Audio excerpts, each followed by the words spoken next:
Wendy, we are happy indeed. 4 hours ago it was picture perfect as Texas arrived at BYU's home field for just the second time. First time was back in '88. BYU anxious for a big-name opponent, a chance to bounce back after week 1 in that loss. Oh, but they would have to wait a little longer than expected. Just before pregame warm-ups were set to begin, there was a violent storm of high winds and rain so strong that a camera was flipped over. It was streaming down so hard that at times you couldn't see the other side of the field from our view. Multiple lightning sightings and the stadium completely cleared for safety. But now, nearly 2 hours after the originally scheduled kickoff time, we are ready for action as BYU hosts number 15 Texas here at Lavelle Edwards Stadium. Glad you're with us. Good evening, everybody. Joe Tessitore alongside Matt Millen. Texas rolled last week, a school record for total offense, 715 yards of total offense. David Ash, their quarterback, looking to keep momentum here, Matt. And consistency, and that's what they're looking for out of him. What they need out of David Ash is consistency from the start of the game to the end, and also from game to game, and that's what they're looking for today. He needs to have as big a game right now as he did a week ago. Now, the good news for him, there are some good players around him. In particular, Dejae Johnson, number 4. This kid is a receiver slash returner slash running back slash big play guy. This guy can strike from any place on the field. He's fun to watch. Interesting for BYU. Obviously, they lose at Virginia last week. They had some struggles offensively. We met with their offensive coordinator, Robert Anai. He said, guys, rip up that 2 deep you've been studying all week on the offensive line. He's shuffling the deck. He really did, and that's a tough thing to do, Tess, because now you've gone through the whole spring, you've gone through the fall camp, and now you go, these are our guys. And then after 1 week, you scrap them. They played a little bit of musical chairs, but they need to, because what he was looking for was a physical presence from his offensive line. Why? Because he has a good running game, a good running back in Jamal Williams, and he needs Taysom Hill, the young quarterback, to be protected. Let's say good evening to Maria Taylor down on the field. Hello, Maria. Hey, Tess. Well, Coach, with the 2-hour delay, what did you and your staff do to make sure that your team was ready mentally and physically to play this game? We tried to get them settled, take their pads off, let them get back in the moment like they were at the hotel. And then when we found out that we were within 10 minutes, we met with them like we did before we came over here. We had the strength coaches get them up, and it took a little bit longer to stretch them out here. What would you say is your biggest concern given these conditions? None. It's football. You got to play with the conditions. That's one of the things that happens in this great game. And the team that plays the best tonight will win, regardless of the wet field. All right, thanks, Coach. Thank you. I love it out of Mack Brown. No stuff. worries at all with the conditions here for Mack Brown, his 16th year at Texas. There's Bronco Mendenhall, BYU's head coach, his 9th year here at BYU. Takes great pride in being a master teacher. Made the offensive staff changes this year, have the Cougars going ultra up-tempo. He said they need that competitive advantage, and up-tempo is the advantage that he is putting forth. We're going to see a lot of plays tonight, folks. Texas won the toss. They deferred. BYU will receive. Nick Rose kicking off for the Longhorns. Paul Lasike and Adam Hine back deep for the Cougars.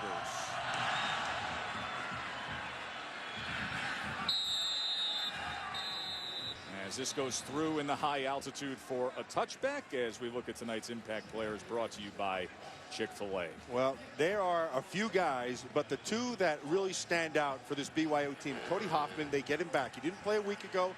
He has to make some plays in the pass game. Jamal Williams is a legitimate runner. This kid has power. He also has speed to be able to get outside. And Corrington Bindum has the speed to be able to cover all these receivers out here. The guy who I really like is Whaley inside. He's going to be a problem for this BYU offensive line.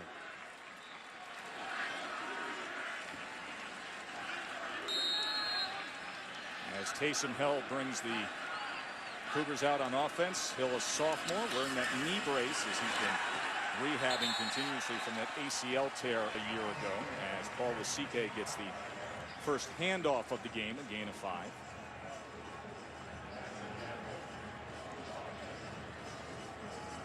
See how up-tempo they are, snapping with 28 on the play clock. They keep it on the ground again with the pitch this time to Jamal Williams, who scoots ahead for a first down. Williams went for 144 yards last week at Virginia. Tess, they thought they maybe gave him the ball too many times with too many carries, but he's a legitimate player who can make big plays. Hill is the guy. He's the one who has to be consistent tonight. this time testing the left side of the line, and that goes for 9 yards with Paul Wasike.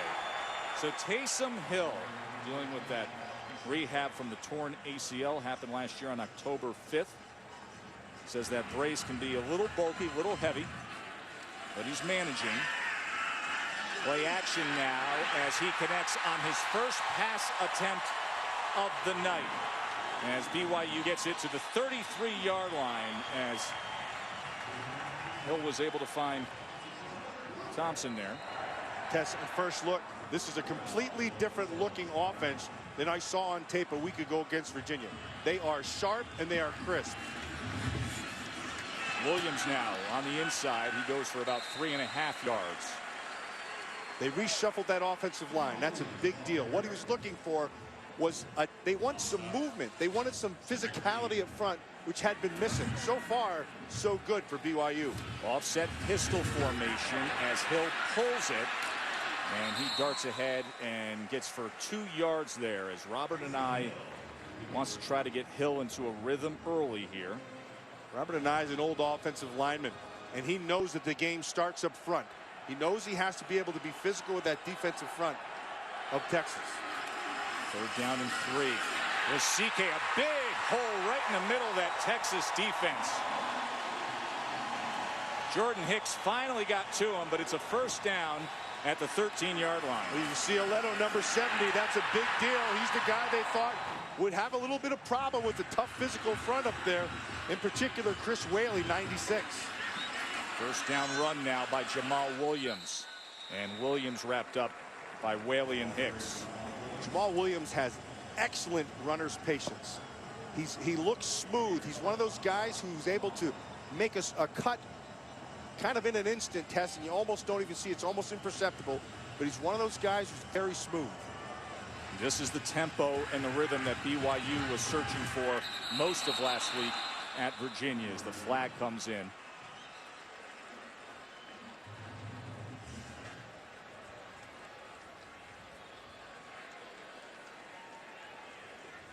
False start. Offense number 74. 5-yard penalty.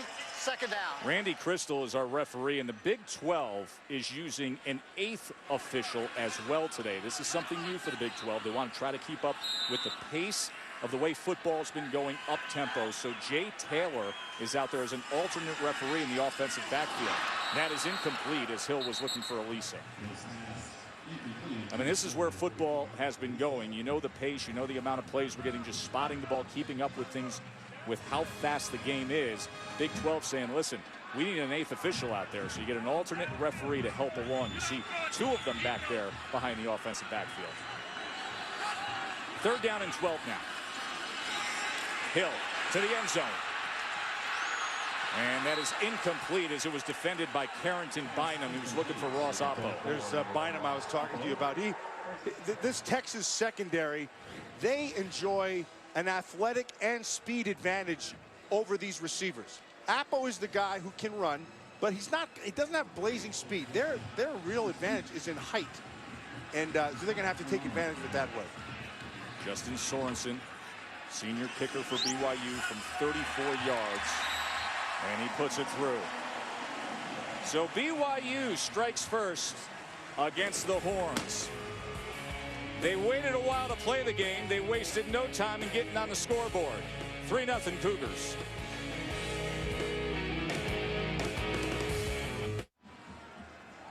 Folks, get your NFL Sunday started the right way on ESPN. 10 a.m. on ESPN. It's Sunday NFL Countdown with Boomer and the gang. And before you set your lineups, it's Fantasy Football Now, 11 a.m. on ESPN2. And for everybody who had Peyton Manning Thursday night, enough with the emails and the obnoxious texts. We get it. You dominated. We know the game's over. That's Sunday morning on ESPN and ESPN2. That was an 11-play drive, 2:49 of drive time. That's about 22.5 seconds a play, and that's over their goal. They wanted to hit 15 seconds per play. Well, of course, that's one of the goals for Texas as well, to be up-tempo this year and to be full on the accelerator. This is Thomas, Duke Thomas, returning it from the end zone, and he gets out just to the 16-yard line. The impact players brought to you by Chick-fil-A for this side of the matchup, Millen. Well, there's a lot of good ones. David Ash is good, looking for that consistency. Deshae Johnson is the guy who can give him not only consistency but big plays. Kyle Van Noy, one of the best all-around linebackers in the NCAA. The guy whom I personally like, Manamaluuna on the nose, number 55. Keep your eyes on him. He's a guy who sets the point, and he's physical. One of the best defenses in the country a year ago. And here is Johnson right from the start, as he gets it out for a gain of 4 to the 20-yard line. David Ash, the junior quarterback. They talk a lot about his tendency to overthink things at times. I think the up-tempo can actually benefit him. Less thinking, more doing. 2nd and 6. There's the diving catch that time by Kendall Sanders, and he will be 2 yards short of the sticks there.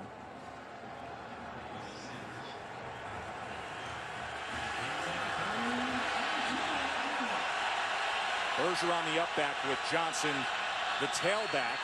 And Johnson is taken down for a loss that time, as that front 7 of BYU penetrating with Alani Fua coming in hard there. Coming off the edge. That's the one thing about Johnson. He's not a very big guy. He can run through tackles, but what happened is that the fullback got stuffed right in the hole. There was nowhere to go. And so because the great job of stuffing the fullback in that hole happened, that's the end of the play. Remember last year BYU was number 3 in total defense. Anthony Farah on to punt away to J.D. Falslev. And this is a booming kick by the senior Farah. Big leg backs him all the way up to the 13-yard line. And good coverage that time by the Longhorns on special teams. Sherrod Evans with the tackle. Farah's got that big leg, and here in the high altitude framed against the mountains, a 61-yard punt.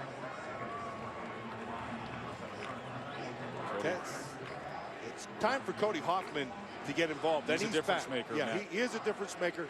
You can see he leads all active FBS players with 28 touchdown receptions. But this is a guy who was out a week ago, and it affected this offense. Been dealing with a hamstring injury. Started practicing on Wednesday of this week. And one of the guys that can truly stretch the field for BYU and make a difference.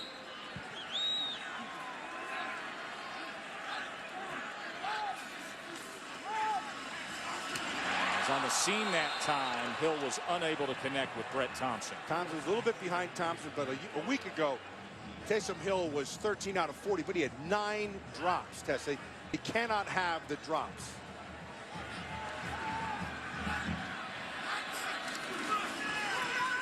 Design quarterback run for Hill, squares those shoulders, lowers the pads, and drives ahead for a gain of 9. We'll give him 3rd and 1.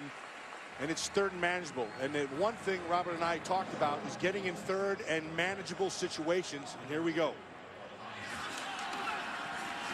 Pulls it from Williams' gut. Look at all that green grass for Taysom Hill. I'll tell you who Taysom Hill reminds me of, Tess. He reminds me of the quarterback for the Tennessee Titans right now. Jake Locker, the athletic out of Washington. former Washington Same player. type of guy, kind of more straight line than shifty.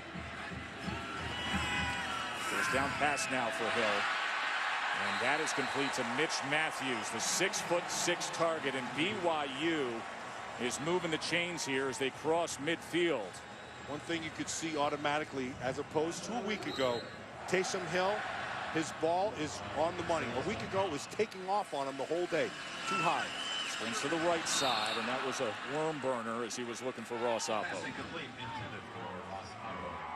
Taysom Hill, you and I had the pleasure of watching this team a year ago, and we watched the practice tape, and we said there are 2 players who stood out above everybody. Jamal Williams, just a freshman, Taysom Hill. Huffman is now in the game. Hill gets the bounce and is able to throw that away. That's a smart play. He avoided losing any kind of yardage. He got outside the pocket first and then let it go. He knew it was going to be a busted play. He had nowhere to go with it, but it does set up 3rd and 10. The snap gets through his hands. Kendall Thompson came after him, but Hill smartly getting it away. But now a 3rd and 10 for BYU. This is where Texas wanted to get BYU. They believe they have the advantage here with their defensive secondary. And that is well overthrown as Hoffman was held short there. So it'll be 4th down. Pressure came from Hassan Ridgway getting after Taysom Hill. So the Texas defense holds there as a few miscues from the Cougars. See Robert and Nye talking things over with Terry Leto, the center, as there was that bad moment between him and Hill on the 2nd down.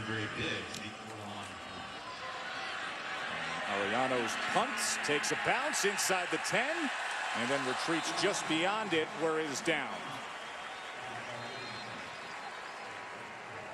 Number 15 Texas and BYU early here in Provo.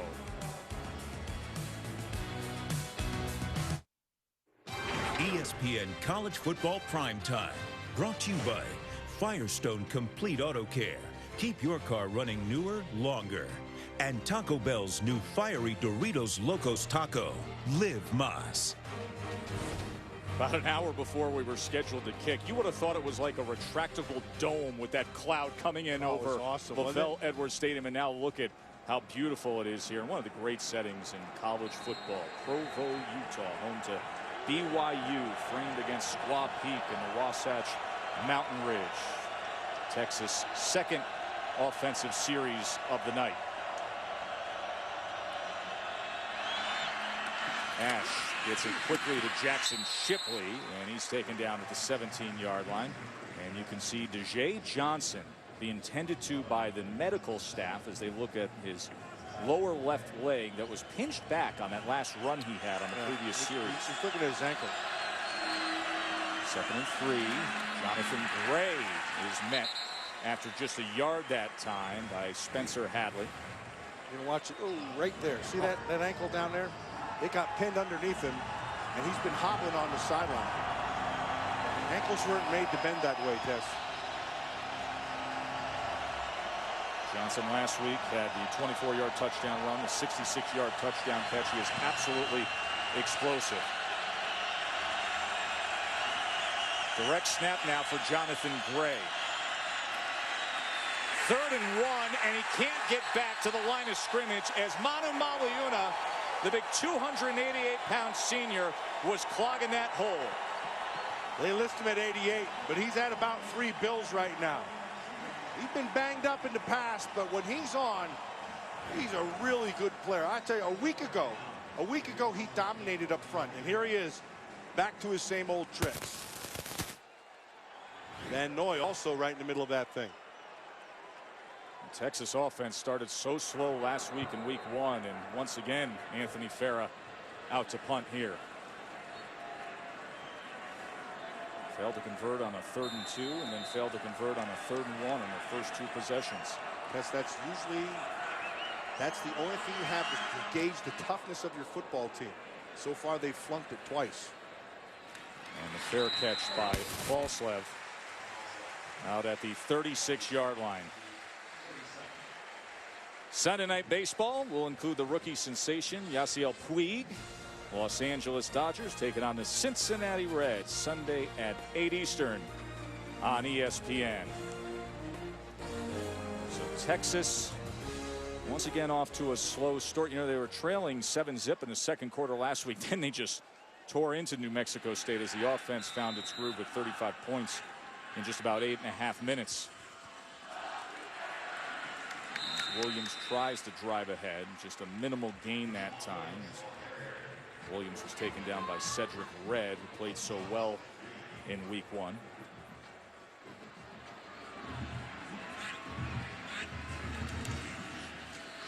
We go to Williams again, driving those knees ahead out past the 41-yard line. He was met by Reed and Hicks. This puts him in 3rd and manageable here. Well, not what they quite want to be. They want to be under 5 yards. They're right at around the 6 or 7 yard mark. 3rd down. Hill looking for options, and he just has to burn that. In order for this offense to work tonight, this BYU run game is going to have to produce on 1st down. And when I say produce, they're going to have to get at least 4+. If they can do that and get themselves, and they need to get to 3rd and about 4, and then they have a run option, run pass option. Scott Ariano back on to punt. The crowd reacting to some contact. And now they're booing as no flag is out on the field. No flag. Into the kicker. There is Now no they come. foul. And give an explanation, does Randy Crystal.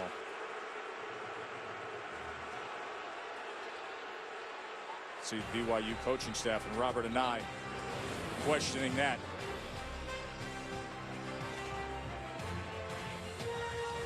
Robert and I's offense didn't get the job done there.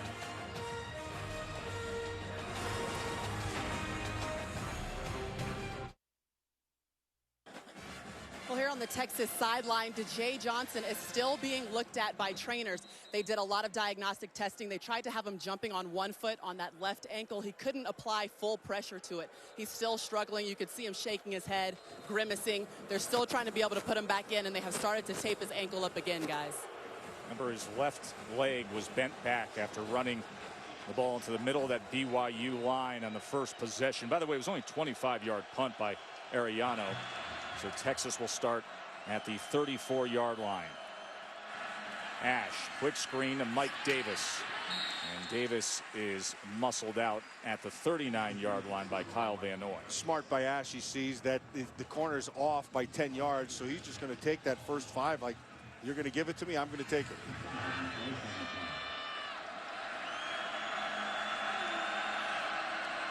Ash now looks over here on 2nd and 5.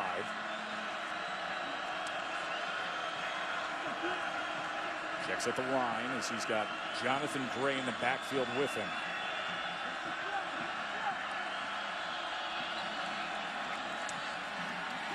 Pressure coming, and they get to Ash. It was Fua just hunting him down. Came off that left side. They tried to block him with the back, and he just sidesteps the back. Nice job of using his hands. You can see right down on the bottom, number 5. Watch, you're going to come out. Ooh, they tried to cut him, not even close. And because of the coverage down the field, Fu was able to make the sack. 3rd down and 8 now. Home crowd getting loud. They only bring 3. And he has to try to survive it. And only able to get 3.5 yards out of it. So Texas will be punting again.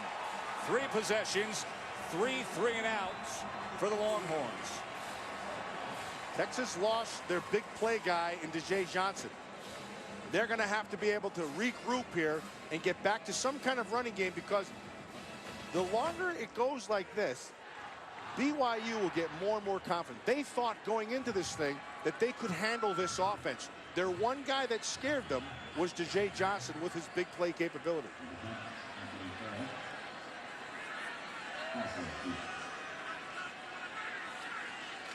Here's Farah.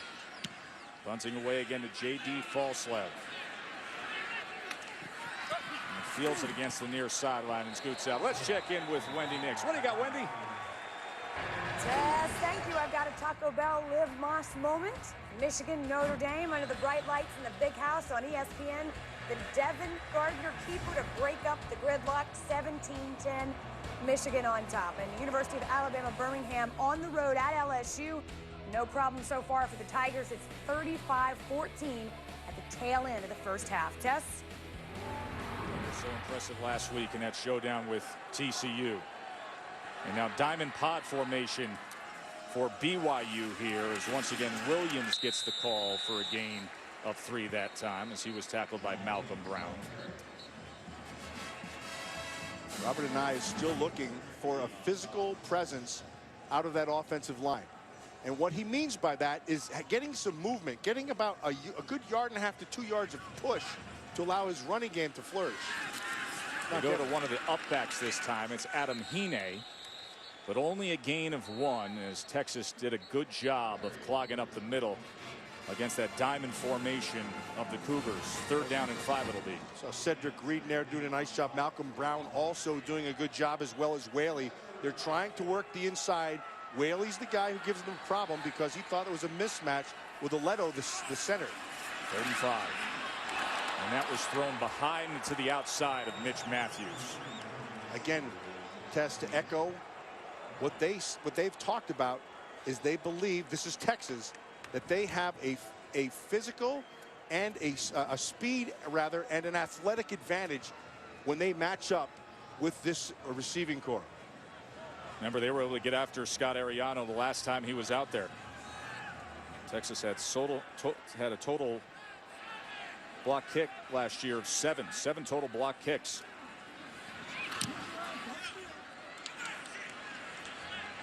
Andre Diggs, and he was met that time, as that was good coverage, and Daniel Sorensen getting down on punt coverage. Now Mac Brown in that Texas offense, they got to snap out of it. 3 possessions, 3 3-and-outs. Of course, next Saturday is going to be the big one. Everybody's been talking about all off season, and College Game Day has you covered from start to finish, starting on Thursday. Game Day is going to open up shop a little early. College football live and Sports Center coverage from College Game Day starting Thursday, including the Thursday night football pregame, Friday all-day coverage, including Sports Center, and then, of course, you got the real deal, 9 a.m. Saturday from College Station for Texas A&M and Alabama. Here's Ash now. Going to tuck it, run it, spin, and get a little extra yardage out to the 42-yard line.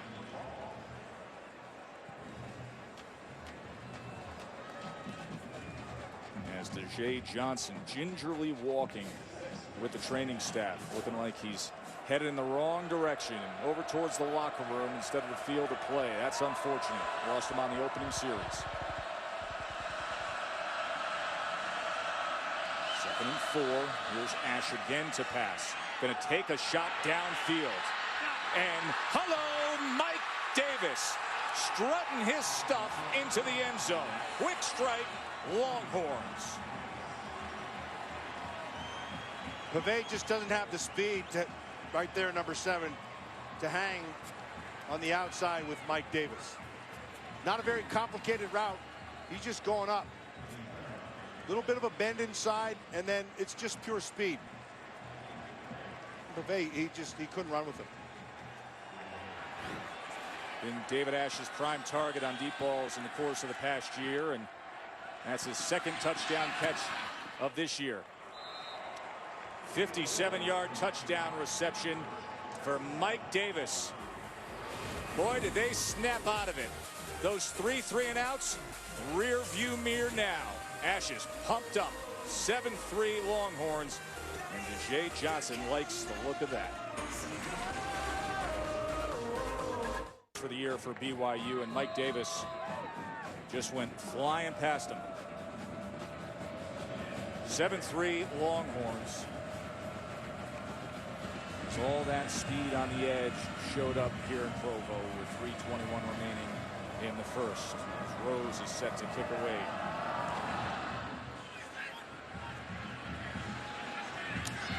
This is Paul Lasike. And Lasike showing a little bit of that power that he displayed on the BYU rugby team in the past. One of the big stories for BYU this week, they weren't satisfied with the way the offense was clicking, so Robert Nye, the offensive coordinator, just shuffled the deck up front with the linemen. Yeah, no, he kept the center the same because he's kind of the brains of the outfit. Vaitai is the new man in, but everybody else played musical chairs. They're moving them from left to right, guard to tackle, and they want a more physical group. Jamal Williams showing some physicality for 5. Maria? Yeah, guys, Garrett Tajay, the O-line coach for BYU, told his team the difference between the first drive and the last one was that they weren't working as hard enough. In fact, he told them, you guys have to get off the ball faster, and he's requesting that his team works a lot harder at the line. Receivers 2 by 2 here on 2nd and 5 with Williams as the back for Hill to throw. And he goes to Williams out of the backfield, cuts it back to the inside, and it'll be 3rd and about 2 here. You know who Jamal Williams reminds me of a little bit is the old Kurt Warner out of Seattle. Kurt Warner was a phenomenal player, very subtle. The original Kurt Warner. Here's 3rd and manageable. This is where they wanted to be. Rose going to take it himself, and Hill can get to the edge, and look at Taysom Hill. Could he take this all the way? Yes!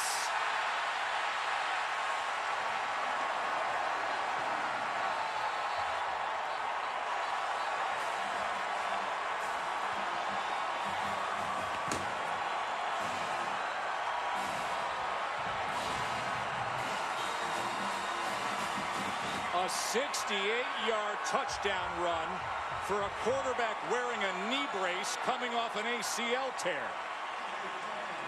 One way to answer a big play, strike, and that's have a big strike of your own. Tremendous response by BYU. They always talked about Hill as being the best athlete on the team, Matt. And has great speed. He's got straight line speed. Now, this is the second time that this is the third down that they went for it, but it's the second time in a row that they ran the same play. And they're giving the option to Taysom Hill. And what they're really doing is they're putting it in his eyes. And when he sees that guy bite down inside, it's his edge.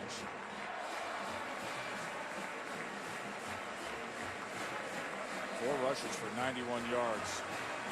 68 yards right there on that burst into open space. And whatever Matt Brown is writing down, it's not pretty. Yeah. That's a halftime chat waiting to happen. Taysom Hill has that kind of capability. And so they like to give him that read option. But as soon as that defender bit down on the mesh point, Hill used his eyes, pulled it out. All he wanted was the first down. But what he got was an open field and a chance for a score. Justin Sorensen with a line drive. And it didn't make it through the end zone as the penalty flag comes down as Sorensen looked to angle that away from Thomas and Thompson and drive it through the end zone.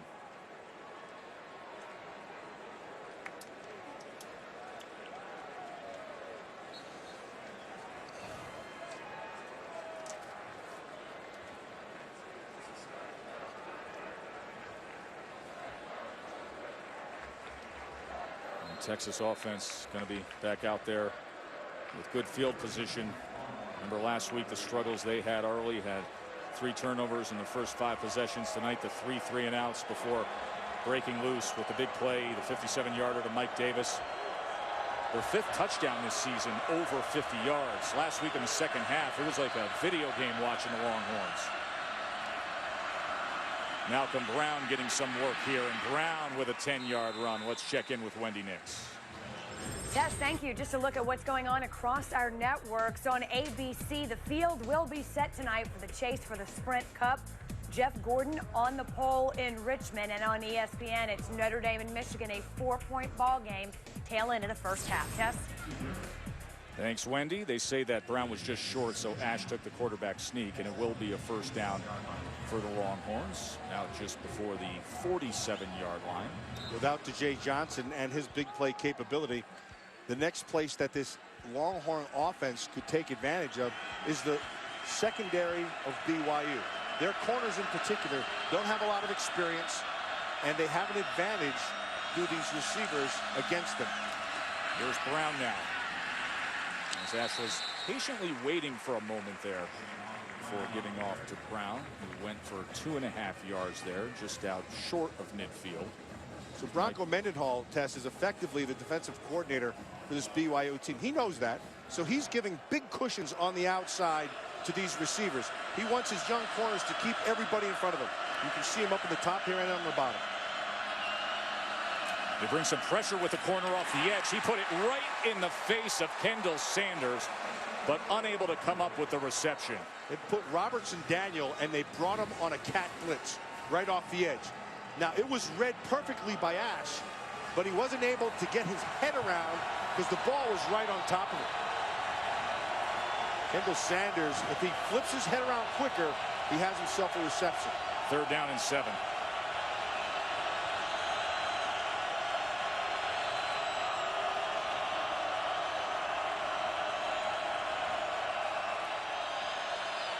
They pick up the blitz. Now Ash trying to extend the play, and he was brought down, cut down at the 48-yard line by Remington Peck.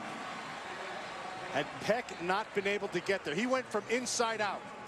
He saw he wasn't going to get there, and then he got back outside. If he doesn't get there, watch how he sees it, he redirects.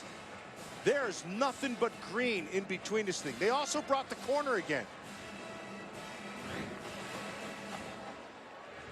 Another blitz Interesting.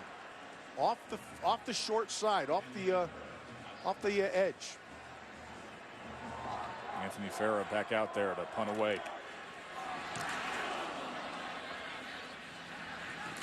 Fair catch by Falslev. Out at the 19-yard line. Now Texas with a challenge tonight, and then next week they get the young upstarts from the SEC. Ole Miss taking a trip down to Austin.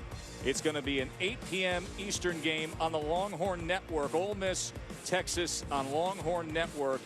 By the way, Mississippi area markets, you can check your local listings for that broadcast, but that should be a good one next week on Longhorn Network. Taysom Hill could be the final play here of this first quarter. It goes incomplete. That'll leave 13 seconds on the clock.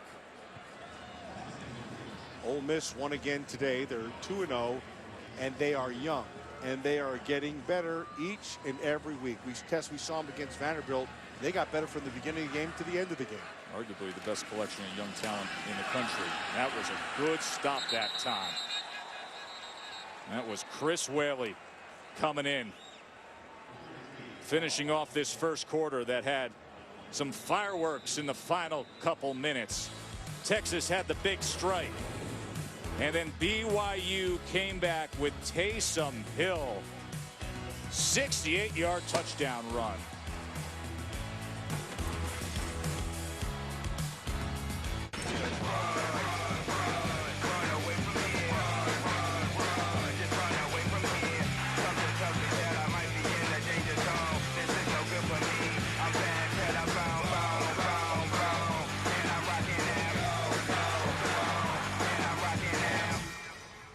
(10-7) BYU on top of number 15 Texas here in Provo. There's Bronco Mendenhall, head coach of BYU. Says, I do very little coaching on game day, Matt. Says, I guide, I direct, I'm not here, a little shake there. Sits back, puts it into practice, lets the guys go out and perform. Like this guy right here, Taysom Hill, who looks to do it again, scooting ahead for a first down run. He had a 68-yard touchdown run in the first quarter. He's over 100 yards rushing already. Robert and I, their offensive coordinator, was the old center for a guy I played with named Steve Young. Not a bad player. And he says there are so many similarities between Taysom Hill and Steve Young. He said the biggest thing is Hill just has to develop, much like the youngster had to do. First down now, taking a strike downfield, and open is Cody Hoffman with the catch. All the way to the 37-yard line. They missed him last week in the loss to Virginia. He got on top of Duke Thomas. Tremendous footwork there. 32-yard reception. Good job by Hill to pull it out of the gut of Jamal Williams, and then he was tracked down by Jordan Hicks. That's an excellent play by the nickel Jordan, or backer Jordan Hicks. That's Taysom Hill who can pick him up and put him down. But Hicks came from inside out and just got him. 2nd and 7. This time Williams gets the call, but he was stacked up just beyond the line of scrimmage as Jackson Jeffcoat was the first to get to him. That was a great athletic play by Cody Hoffman on the 32-yard reception. And see if they can cash in now, facing a 3rd down and 6. Hoffman's all the way at the top of your screen with a cushion in between. Pick up a bit of pressure. And that ball, was that intercepted? Yes, it is. That's Duke Thomas getting down low as Taysom Hill was well off the mark, and Thomas was in the right place. This is the advantage of playing a guy off. He can see the whole thing. And so he makes the break.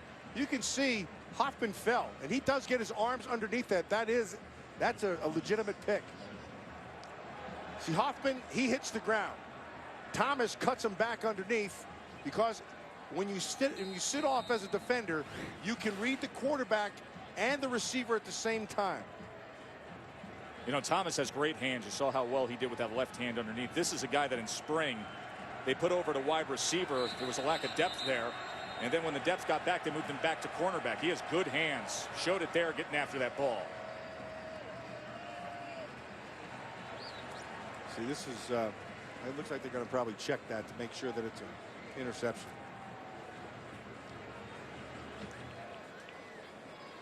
So Bob Wusatich, the replay official, will take a look at that effort from Duke Thomas, and we'll be right back. Replay official says that the play stands. Duke Thomas, his first career interception moments ago. See that left forearm underneath the ball, cradling it against his chest. As Taysom Hill threw the interception, was looking for Cody Hoffman after they had once again driven into Texas territory. 10-7 BYU. David Ash and company with another chance here.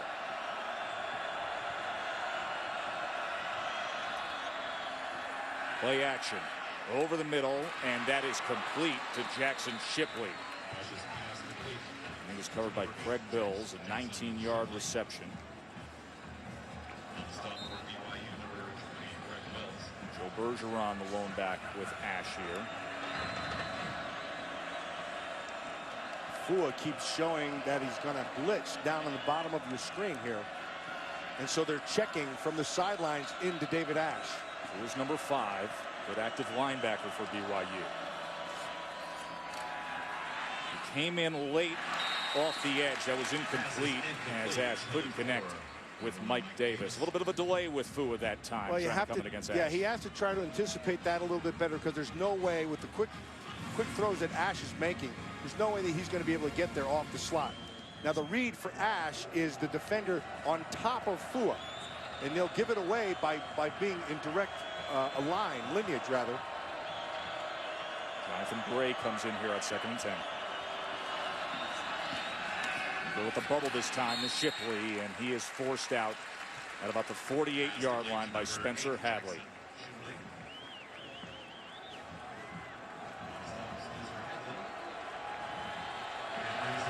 Third and 5 now. This is where they think they can get a rush on David Ash, this BYU defense. Texas yet to convert a 3rd down tonight. Could have meant cushion again, Matt, as they show pressure in the middle. Texas picks it up. Ash gets rid of it and gets it complete for a 1st down to Shipley. That's Sky Pavay. He's out there, number 7, the guy they ran past earlier. That's the big cushion they're giving again. Looks like Pavay doesn't quite have the same kind of confidence that Duke Thomas had on the other side. Davis had that 57-yard touchdown earlier. So dangerous. You see that cushion again against Pavay. It was Robertson Daniel he was matched up with earlier tonight when he was able to beat him. Play action. Ash with time over the middle, gets it complete this time to Harris, and John Harris trying to keep his footing, and he does so inside the 13-yard line, and here come the horns. That's on the backers of BYU. They've got to get a deeper drop.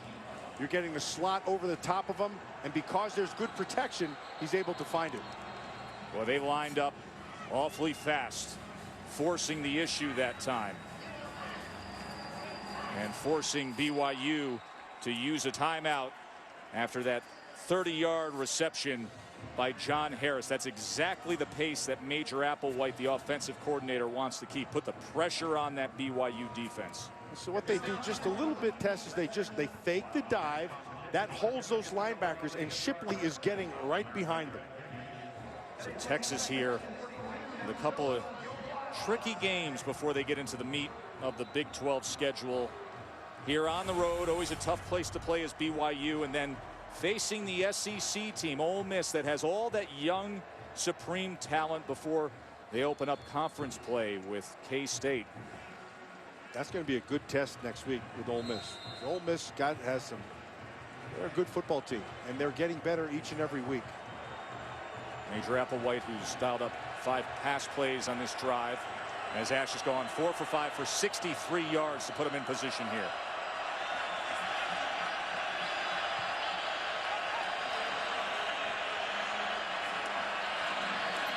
Gray now on the ground to the edge, and just short of the goal line, but it'll be 1st and goal for Texas at the 1.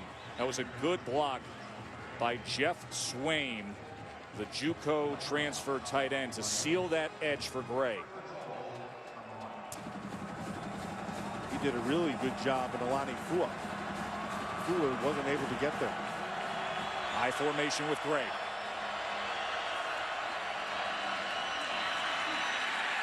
Look at that penetration by BYU as Kyle Van Noy, the All-America linebacker, was quick to get into the backfield. A week ago against Virginia, they avoided Van Noy as much as they could.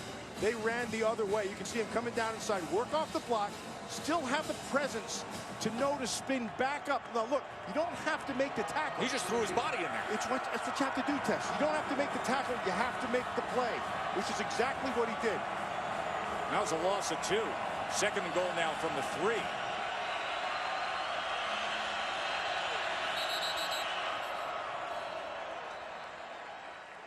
And a timeout is called by Mack Brown. 11:11 remaining as it's second and goal for Texas. This has been an interesting little battle, hasn't it? Yeah, it's really been interesting because both of them want to go with the hurry up. Both of them know what their strengths and weaknesses are, and they know what the others are as well. That's what I love about the game of football. And then what you do is, okay, how am I going to hide my weakness, or how am I going to help my weakness? And so Bronco Mendenhall, he knows he's got a mismatch outside. So he's going to have to get Van Noy involved more in terms of getting a rush, and he's going to have his underneath guys cut from underneath. I saw it a couple coverages that they're cutting from underneath to try to help the corners on the outside. In particular on the outside, it's Pavey, number 7. Bronco Mendenhall is 9th year here at BYU. He knows how critical this is. They've never started 0-2 under him as a head coach. No challenge here with the Horns in town. Second and goal. Joe Bergeron. And he can only get about a yard that time. So it'll make for a third and goal as Unga and Van Noy meeting up with Joe Bergeron. Wanting Unga is one tough sucker. And Van Noy came off the edge and sets up this big third down. Remember, their short yards before, BYU won the battle up front.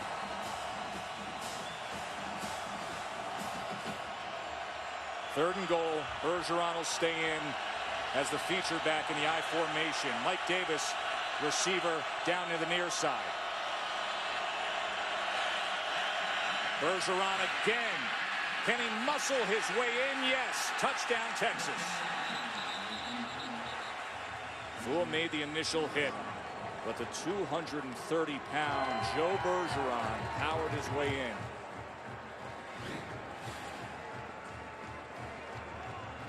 That was all Bergeron. He went shoulder to shoulder with Fua, and Bergeron just got a little more of it. It's a guy that played in the 240s a year ago, Matt, but he wanted to fit in with that up-tempo style a little more, so he shaved off some weight, got himself down to 230, but that style is still there. All power is his game. Taysom Hill threw that pick. Duke Thomas first, set up the touchdown. ESPN College Football Primetime, brought to you by Coke Zero. With real Coke taste and zero compromise, Coke Zero lets you enjoy everything. That is Bridal Veil Falls, just up the road from Lavelle Edwards Stadium. 600-plus foot tall, double waterfall. Spectacular area. A lot of the guys on the crew go for their morning jog up there. Absolutely gorgeous, Tess. One of the nicest settings in all of college football. A storm that rolled through here earlier today, a 2-hour delay, but once things got going, it has been highly entertaining. 14-10, Texas on top after Joe Bergeron just had the 2-yard touchdown run. Rose's kick will go for a touchback. Let's check in with Wendy Nix. Joe Tess, thank you. We check on the matchup in Ann Arbor. Notre Dame, Michigan. Here's Devin Gardner to Jeremy Gallen. And Big Blue Stripes, 27-13 at the half on ESPN. Thanks, Wendy. Devin Gardner, you could see it coming. I had a chance to visit with him this spring up in Ann Arbor. Just such a confident leader. Fits in with what Al Borges and that offensive scheme is very well. Wearing old 98, Tommy Harmon's number. Here's that pod formation, and it's going to go for a tackle for a loss. Another good effort by Jackson Jeffcoat, number 44. Senior now is Jeffcoat. I struggled with injuries throughout his career. If he was healthy enough, he'd probably be off to the league right now, cashing a paycheck. But this could be a big year for Jackson Jeffcoat. Williams now getting to the edge on 2nd and 11 and powering his way all the way out to the 32-yard line as the rain is coming down a little harder here in Provo. This will be a 3rd and a long 3 for the Cougars. See what they have done on 3rd down conversions, 4 of 9. Got to watch out for Hill with his legs as well. And now he does tuck and run and easily picks up the 1st down, looking for options out past the 37-yard line. That's exactly what he offers now. And they baited the defensive line to take an outside rush, and they did. And so he just takes a step and gets the 1st. That's good football.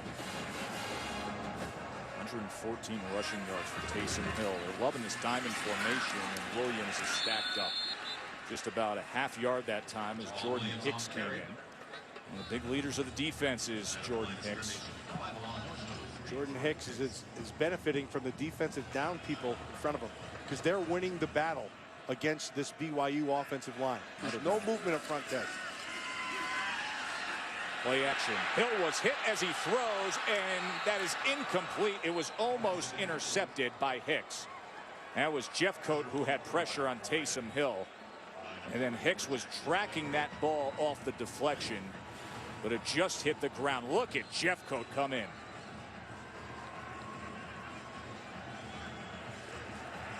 And you see the ball hit off the face mask and then the ground of Hicks. 3rd down and 10. That was overthrown. Still got looking pressure for Cody Hoffman, and now that Texas front is having more success against that shuffled offensive line of BYU. That's Yek, number 77, the left offensive tackle. Not a good series for him. Andre Diggs, deep one for Texas.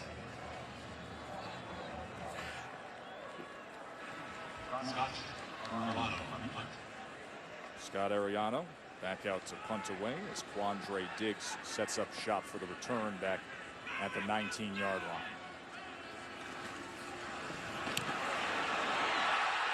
There's a flag. Now it comes out. Remember earlier we didn't get a clear explanation. Personal foul.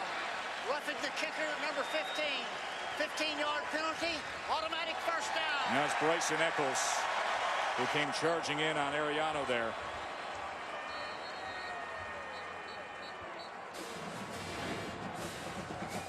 They bring just a whole slew of them at him, and you see once that set foot, once that hits, you got to stay off it.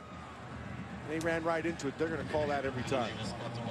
Ariano's doing a good job of getting it off. He got that off in 2.02 seconds, which is right where you want to be. So Texas's first penalty of the game is a costly one as BYU will have a 1st down across midfield. And Williams will try to work the right side, a stiff arm, and then lowering the shoulder against Diggs as he drives his way just short of the 40-yard line. So here's an opportunity now for BYU. I like this Jamal Williams. I think he runs with some power. He's got good speed, excellent vision. 2nd and 4. Keep it on the ground. This time it's Michael Alisa, and Alisa has the yards to make there. That should move the chains. And he was the starting running back a year ago. Broke his arm. Gave way to Jamal Williams. And Robert Anai knows he's got a lot of talent that he can turn to with the running back depth. And Hill, of course, can do this. Taysom Hill to the 20-yard line.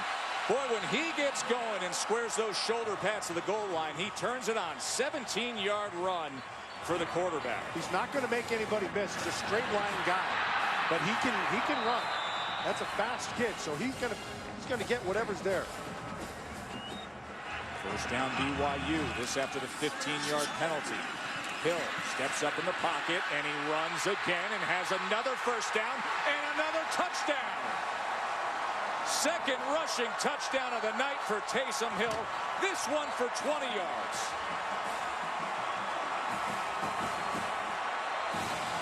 Joe, anybody who worried about this offense from a week ago against Virginia, you can rest a little easier. Because Taysom Hill is a completely different player this week than what we watched on tape. Yeah, as is the field. They were playing in that rain-soaked field at Virginia. It was like soggy marshmallows they were running on. Here they got the home cooking and that nice grass and a quarterback who can fly when he's determined to. Taysom Hill, what a night.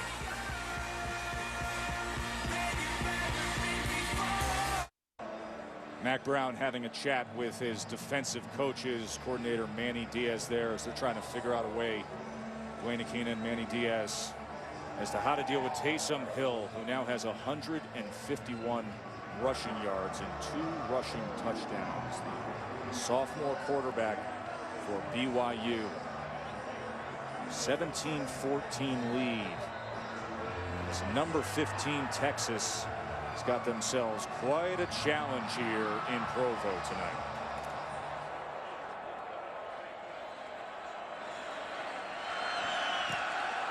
And Sorensen kicks away again, and he boots this right through the end zone. Monday Night Football is back, and we got a doubleheader, Matt. 6:55 Eastern, Eagles, Redskins, 10:15 Texans, Chargers. Begins with Monday Night Countdown at 5 Eastern. This Monday on ESPN, a little Chip Kelly against RG3. That's kind of like the past 2 years of us on the road. Chip Kelly and RG3. We spent a lot of time with those guys in college football, and now they're headlining Monday Night Football with Eagles and Redskins. And we got up tempo here tonight with these two, fast pace. You know what Chip's willing to do. So how will Texas now respond? David Ash, pressure again, trying to set up the screen at Jonathan Gray, but he got Kyle Van Noy introducing himself in style. Yeah, you can't run a screen to Van Noy's side. He felt that so fast, and that's what it is. It's feel. There's a reason why they're not blocking you, and they just want to slow him down. He took a hard inside rush, and he can close that gap because he's got nice long strides. 2nd and 10. And BYU front seven is really talented. There's pressure being shown again. And a flag comes down as there was some movement. False start. Offense number 2. 5-yard penalty. 2nd down. Because Kyle Van Noy is one of those players that when you're getting ready to play, you have to know where he's at all the time. They have the ability to move him from side to side. They can drop him, and he's effective. He's a good dropper, has good vision in his zones. He can do man-to-man, but his real skill is as a rusher. He is natural with his hips. He can flip his hips, and he dips them really easily. 2nd and 15. Empty set there for Ash. And he threw it to the outside of the intended target, Jonathan Gray, who was split out. One of the things I like what BYU does with Bronco Mendenhall is they'll take Van Noy, they'll rush him off the right side, which is against your best pass rusher, but then they'll flip him to the other side. Right now he's lined up on the left defensive side against your right tackle. Now they're spreading you out. It's going to be a one-on-one with him. Watch for number 3 here, folks. And they quickly tried to get it to Shipley. And that was unsuccessful. Tess, he had to get rid of that thing quick. If he held it any longer than Van Noy, he took a hard inside move. Van Noy is 2 steps away. Oh, no doubt. And he's there. If Ash has to set up to get the ball 15 yards down the field, Van Noy's going to be on top of him again. This is where they're looking for the consistency out of Dave Ash. They need him to do it, play in and play out. Anthony Farah wants a punt this time from his own 8-yard line, as Falslev is going to call for the fair catch, and BYU will have good field position. So Taysom Hill will be back out there to guide the Cougars offense. You know, last year we talked about him being such an explosive athlete, new on the scene as a freshman, but then tore the ACL, so you didn't expect to see this. Well, you didn't expect to see it because of the brace, and maybe it slowed him down a little bit. But what you can't see is what's inside him. And that is one competitive guy, and he came to play tonight. Paul Lysicki with a loss of 1. More on Taysom Hill. Here's Maria. I was watching him here on the sidelines after the last touchdown, and he looked at Robert and I, and he just said, just taking what they're giving me. He was all smiles, guys. You can tell he's really comfortable. He's got in touch with every single one of his teammates, and you can see he's really in the flow of this game, guys. CK this time with a gain of about 3 yards. CK's got a little game to him. You know, he's a former rugby player. He's just kind of learning the game of football. But what he does have is he's got some toughness to him. He'll run through tackle. You try to arm tackle him, he'll go right through it. And he's tough in the blocking game. 3rd and 7 as Hill sprints to the near side. Tries to turn the corner. He makes a fake and does. Great athleticism by Taysom Hill again, all the way to the Texas 41.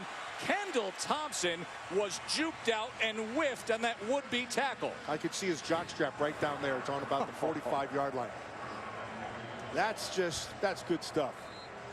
He's not a make-you-miss guy, but he did use the fake pump, got him in the air, and that's when you can win.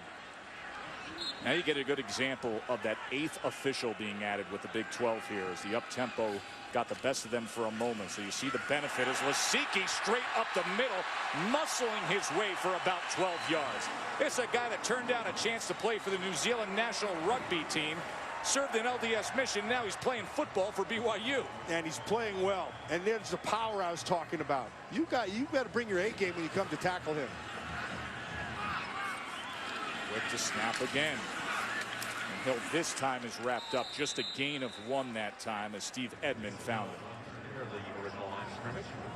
Just a week ago, Taysom Hill, they called that play a few times, and his read was just not good. He didn't have a really good game last week with that particular read option. This week he's tearing it up. The CK. Look at him reading those blocks all the way to the 21-yard line. Boy, no matter who they throw out there, you get the same kind of guy. Hard-nosed runner, willing to turn it upfield. 3rd down and 2. The CK straight up the middle against that Texas defense. And he gets to the 10-yard line. Yes, right now, Robert and I has got to be happy because his offensive line is doing what he wanted them to do. They are winning at the line of scrimmage. They're getting inside movement. 1st and goal, Cougars. Hill sprinting away, throws it to the end zone, and it's incomplete as Oppo's trying to claim that he came up with it. Oppo's a guy who originally committed to Texas, then switched to BYU. He's from Arlington, Texas. Now, that was a grounder right into his chest. 2nd and goal. Too many guys on the field for Texas. Here's Lysicki, a stiff arm, and into the end zone he goes. Flags are down. We will check on the flag. As Paul Lysicki was barreling down on that drive right into the end zone.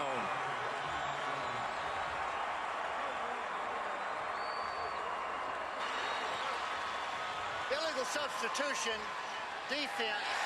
Player did not get off the field. The penalties declined. Touchdown. Earlier in the 2nd quarter was Texas showing their power and consistency. They took a 14-10 lead. But has BYU made a statement in returning fire.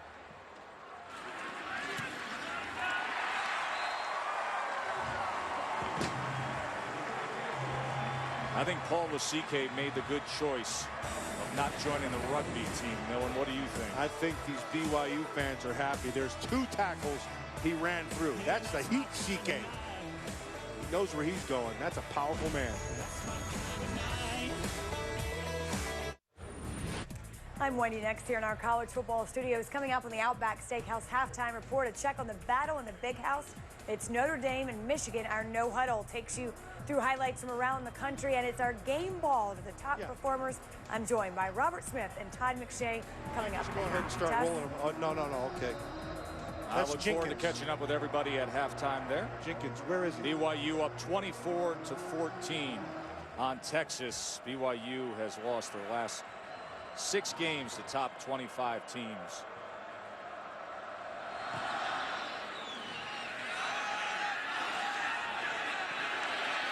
This is going to be returned here. Thompson's going to take it out, and he only gets it out to the 16-yard line. Let's go back to the touchdown test, and let's look at the guy is the linebacker number 19, Peter Jenkins. He realizes, he's right here, he realizes that they have 12 guys on the field, and he's the odd man out. So he takes off and tries to get out in time. Well, here comes Lasike running over a bunch of people. And then on the sideline, what they were trying to do is get the clock stopped. Mack saw the whole thing. It's hard to get something like that when you see the thing developing. He tried to call it too late. So the running back from New Zealand giving BYU a 10-point lead here at home.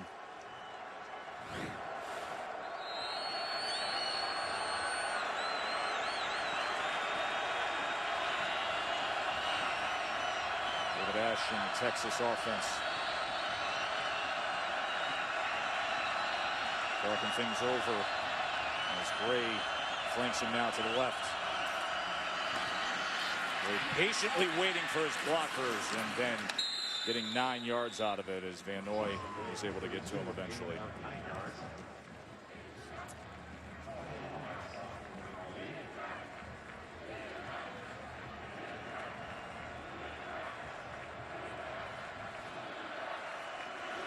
Second and 1. Here's Gray now as he lowers his shoulder and gets 2 yards and is able to move the chains. Sorensen with the tackle. Sorensen is an active player. He's around the ball all the time. He's an outstanding safety. Good tackler, takes very good angles. He's a smart player on top of all that. Offset pistol again for Texas here on first down. Play action now. Ash downfield gets it complete for a first down as he's able to find Kendall Sanders, who was covered by Sky Poive.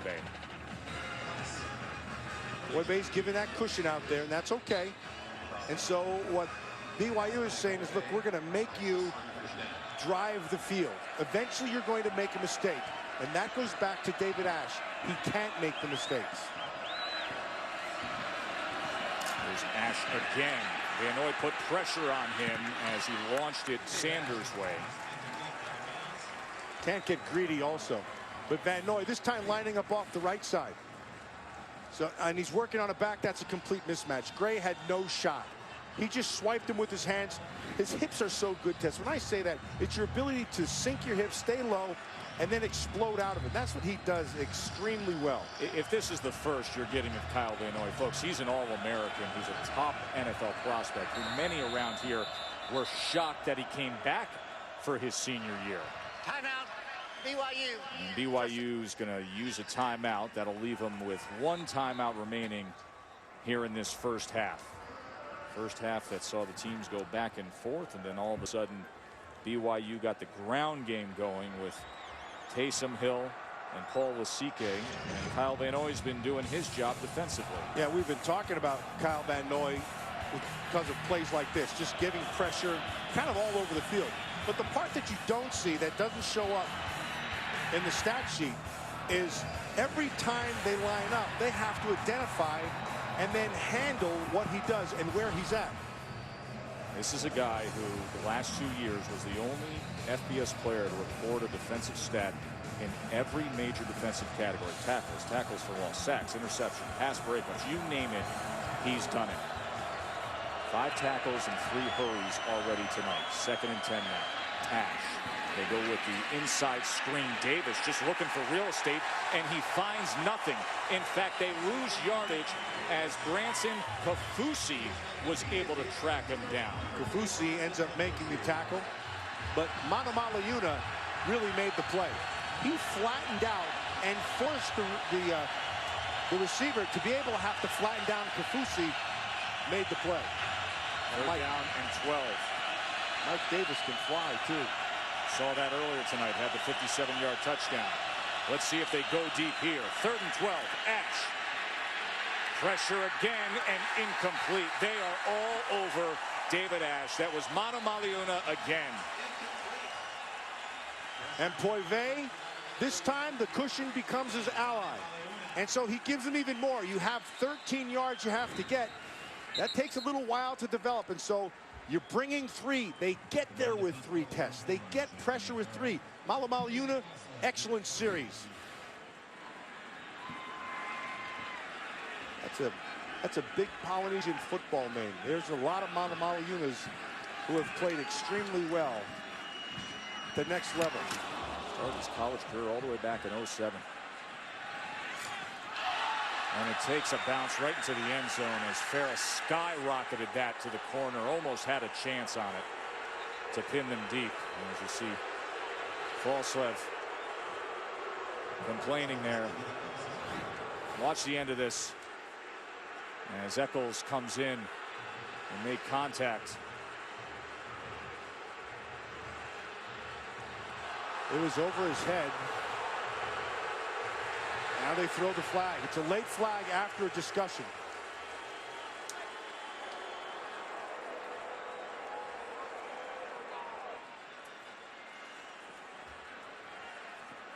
At number 12, little Falslev, he's a guy who reminds me of Wes Welker. Kick catch interference on the kicking team. 15-yard penalty. First down.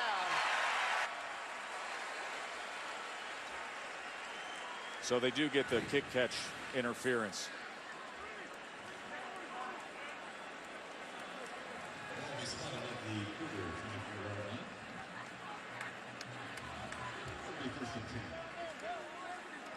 That's just poor awareness. You have to know where the ball is, and you have to know that Falslev is trying to draw him away from the ball, so you got to find it. That was a bad snap. It was low down near the heels of Taysom Hill, but he picks it up and gets about a half a yard.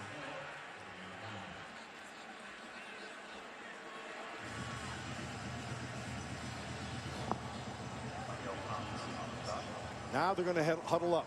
They want to try to use the end, get to the end of the half here, and so they're going to come back and become conventional.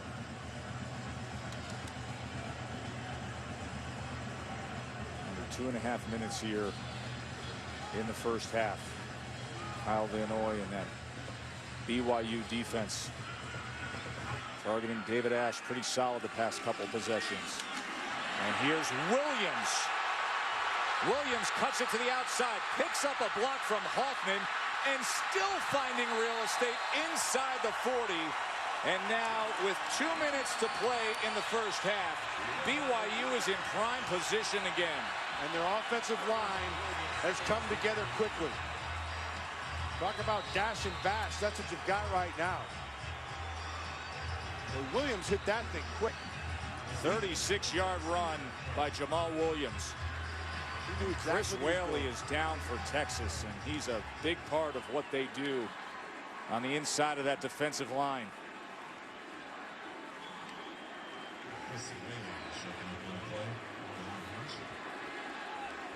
Chris Whaley came to Texas as a running back test. He was a big recruit as a running back and then switched over to the D-line. Watch him switch gears right here. That is, got a little Kurt Warner in him. And then the awareness to cut back against the grain and get those extra 5 or 6 yards as Chris Whaley is walking off the field after he was tended to. And the rushing yards for BYU, they have had such success, most of it coming from Taysom Hill, the quarterback, but Williams already with 82 yards. And Lasicki having a strong night. He's got 69 and a touchdown. They load up that backfield again. Pod formation. And Williams this time keeps the leg drive going for 3 yards. Number 1 timeout left for BYU. There's nothing an offensive line likes better than when you just allow them to come off the ball and try to drive somebody backwards. And you get that runner behind him, they give you a little bit of extra oomph like Lasike or Williams. And they're picking up and they're just grinding. That's what they're doing.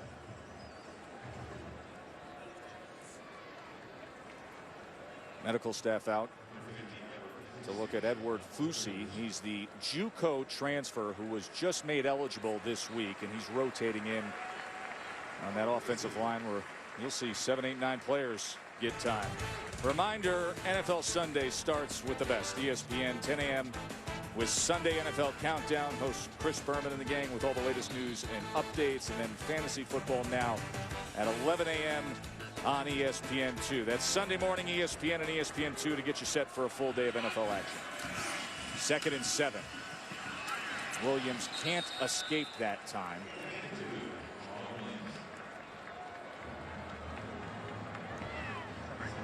Cedric Reed able to track him down at all. Robert Nye, offensive coordinator. See him giving the signal to huddle up, use as much clock as you can. He's got to be happy with his up front guys. There was some concern after a week where they did not get any movement up front against a Virginia defense that really got after him. Right now they're getting after that Texas defense. 3rd and 5. Williams. Oh, what a tough second test. This is going to be close. It'll depend on the spot. I think he put the ball down with his hand about a half-yard short, and that is indeed where they were marking as he was taken down by Jordan Hicks, making contact there. So clock counting down, and it's 4th and 1. Under 24 seconds. 4th and 1. Quick snap. Williams. You got it. And they're going to get a temporary stoppage here with 17 seconds remaining. Tess, right now that kind of surprises me, because you want to be able to have an opportunity to score here. Now you're down to 17 seconds. He's calling the timeout. It's the only one he has left, which effectively is just going to give him one more play, and then he's got to try to kick. So he's got to get one more throw here, Tess. Let's take a look at FaceTime, brought to you by Edwards Jones. Timeout. BYU. Texas coaches, they've been trying to strategize a way to stop the running game of BYU.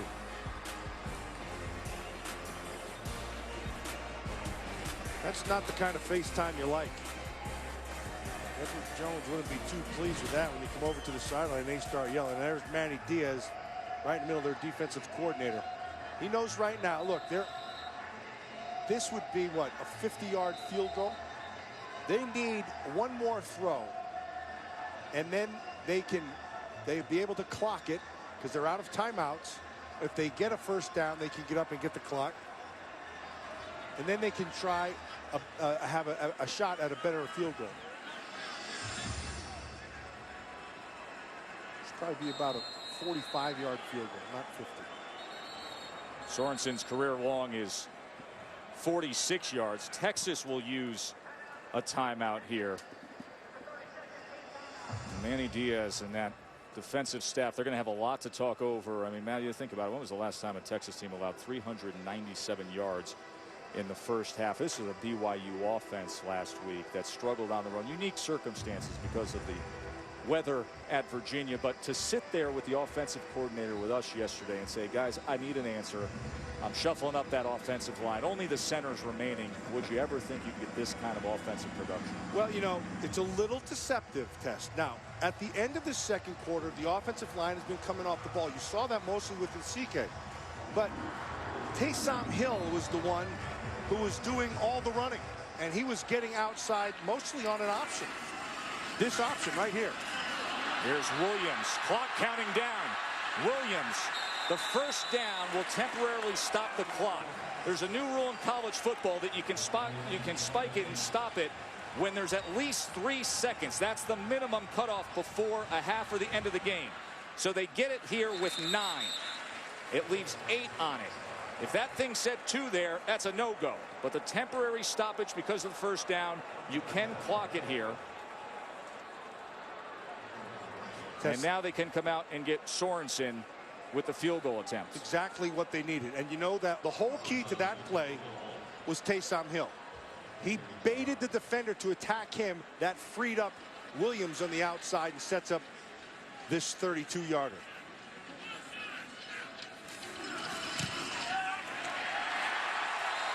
And well managed it was. BYU up 13 on number 15 Texas.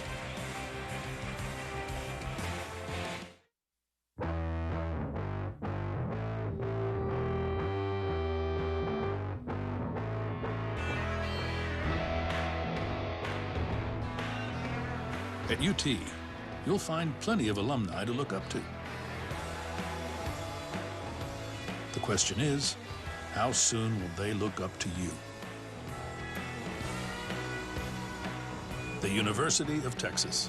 What starts here changes the world. 27-14, BYU, after a nearly 2-hour weather delay earlier today. Boy, they've been raining down with rushing plays on Mac Brown and his Texas defense.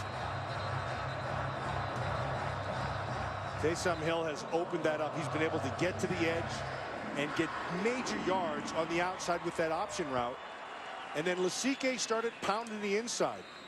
And they're all over him in this rush game.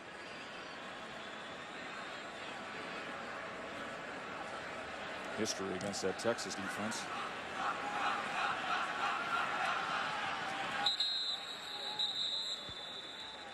Sorensen's 32-yard field goal to cap this first half that has been sensational for BYU on the ground.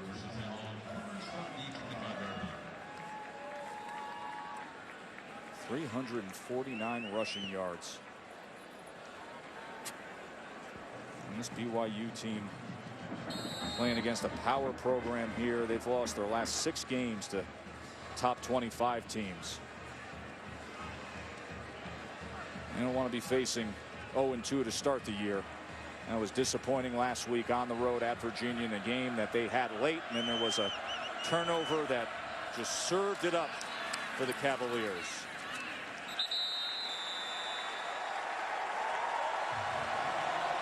Texas is going to need to find an answer defensively to slow down the Cougars and slow down that guy on the other side. Kyle Vanoy has been all over David Ash. Let's get it down to Maria Taylor. Coach, we saw you huddle up with Coach Diaz and Coach Aquina. What was that conversation about during the first half? We knew we had to stop the run, especially the quarterback run. Coming into the game, we haven't done it. We've got to do a better job of that the second half. Well, what is the key to containing Taysom Hill, BYU's quarterback? Tackle him. We were all around him. We got to tackle him. He's played better than we've tackled. What can you tell me about DJ Johnson's injury? He is out for the game. Thanks, Coach. It's a big loss. DJ Johnson, they're all everything speedster. He was lost early on. Taysom Hill, a 68-yard touchdown run, a 20-yard touchdown run. 27-14 Cougars. Let's join Wendy Nix, Todd McShay, Robert Smith in the Outback Steakhouse halftime report.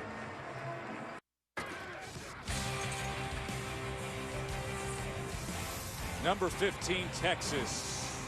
A tough spot here against BYU on college football primetime. Trailing by 13. That running game, Matt, of BYU just couldn't be stopped there. Taysom Hill, the quarterback, close to setting records here. 349 rush yards in the first half alone. And you heard the guys talking about at halftime, talking about how do you stop, and they're the tackle. Well, tackling, that's a big part of it, but there's also other things to be able to do. But right now, this BYU team is running with Taysom Hill the option to perfection. He's had some big runs and big plays, and then as the game wore on, the CK just started powering people, getting man on a man between Williams and Lasike. Heck, it's 350 yards. So what do you do if you're Texas, Tess? I think the answer is this. You enjoy, on the outside, a speed advantage. So load the box. Load the box. Make that 350 be all you get. Last 10 years, the worst rush defense in the first half for Texas football. By a mile for the record ever standing against Oklahoma. Texas will get the ball first here. As this will go for a touchback. When we look at the first half stats, Matt, the thing that jumps out at me, and we talked a lot about the altitude and the effect that has in up tempo. Look at the total plays for BYU. Right 59 total plays. 59 plays. That just 5 years ago was what you got in the game. That's exactly correct. So essentially, you would have a 59-60 play offensive. That's what it was. So you have the potential for 120 play. Yeah, it's 2 games. So you're getting your money's worth out there tonight, let me tell you. You're getting 2 games for the price of 1. That's the kind of service we provide. Value.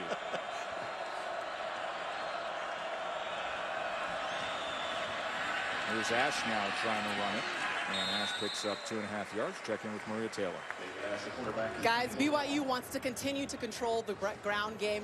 Bronco Mendenhall told me that Texas is simply gassed. And not only that, they're missing assignments. And he wants his team to continue to gash that defense, take the opportunities when they're given, and use it to their advantage. And plays to exactly what we were talking about. There's a diving effort that time by Kendall Sanders as he gets the first down yardage out to the 37-yard line. 59 plays. I mean, what happens when you're here at altitude? Later in the second half, dealing with that. They tried to prepare wearing elevation masks during summer workouts for this meeting here in the mountains. First down for the Longhorns. BYU shows some pressure. They run right into it with Jonathan Gray, who picks up 1.5 yards.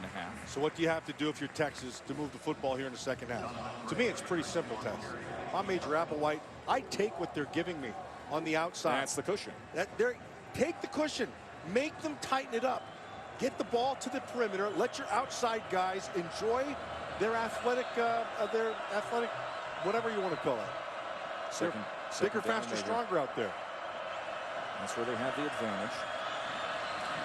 Ash, play action, takes a shot downfield and off the hands of Sanders as it was Daniel Sorensen coming up to break up the play. Kyle Van was applying some pressure to David Ash. Told you about Sorensen. He covers a lot of ground. Takes excellent angles. Kid's always around the ball, Ted. That is an excellent safety. Major Applewhite, what will he come up with here? His play calling on 3rd and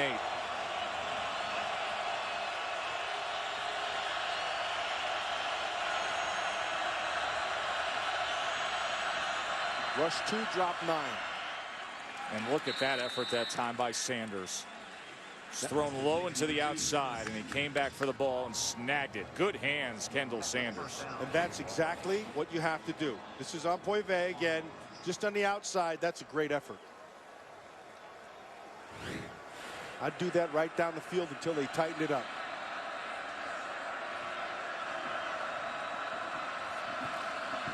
Nash and take a strike downfield again. Oh, and Mike Davis was looking to come down with it. But it was Sorensen coming over from that safety position again to try to get involved at the last moment. Sorensen covers a lot of ground.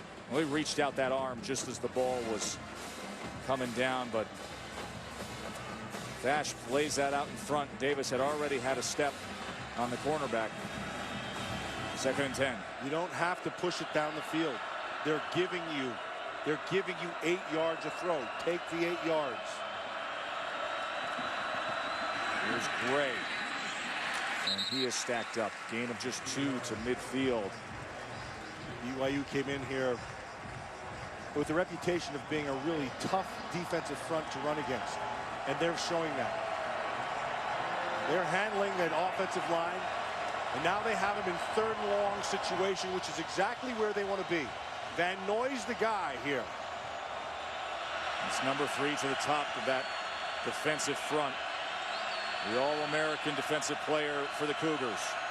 3rd and 8 for David Ash and the Horns.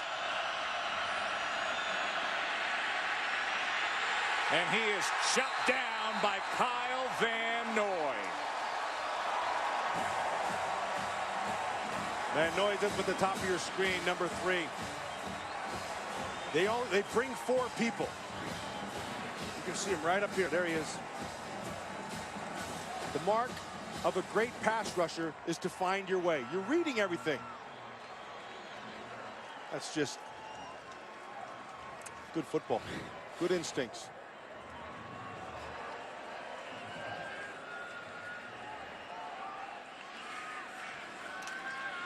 Active sacks leader in college football for a career, Kyle Van Noy. As that is fair caught there just behind the 20. Told you about the high altitude that Texas has to deal with. Maria Taylor, what is going on there, Malin? Silence of the Lambs or preparation for playing in the mountains? Wow.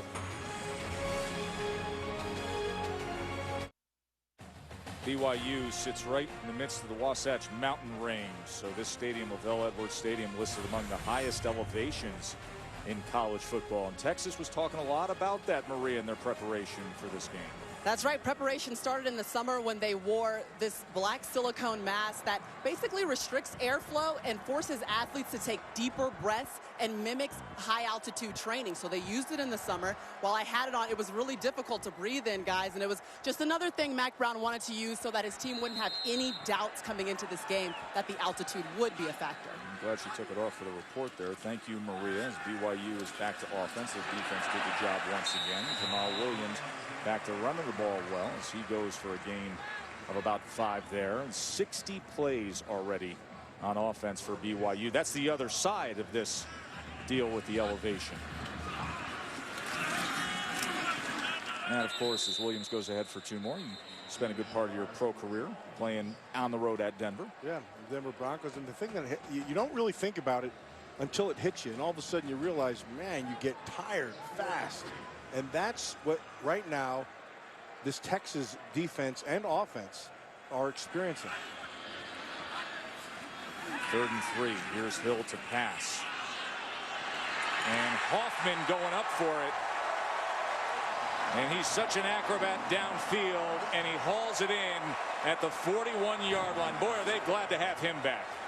It's working against Thomas. Now Thomas is right there on top of it. The ball's nice and high to the outside. It's a well-thrown ball. Hoffman comes down with the catch. If I'm Texas, though, Tess, I continue to take my chances outside. I'd load the box and make Taysom Hill's arm beat me.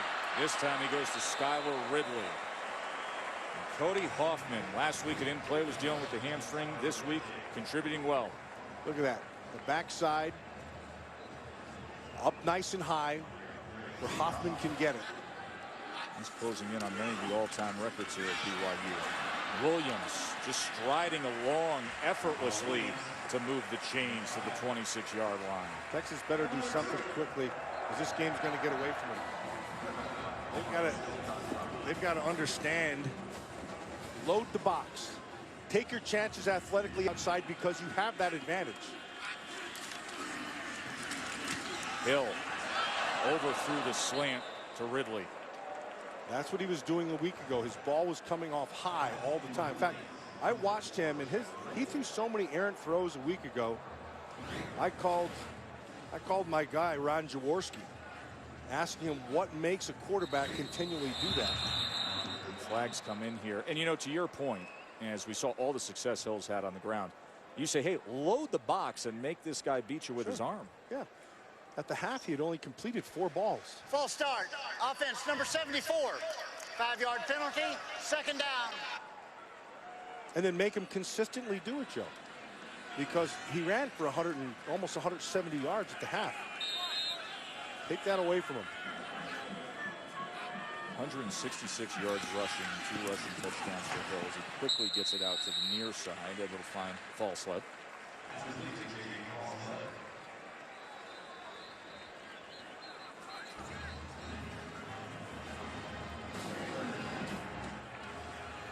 So 3rd and 10 for BYU.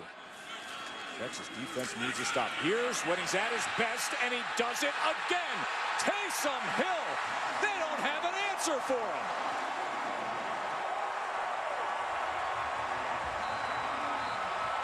A 26-yard touchdown run. That's his 3rd rushing touchdown tonight.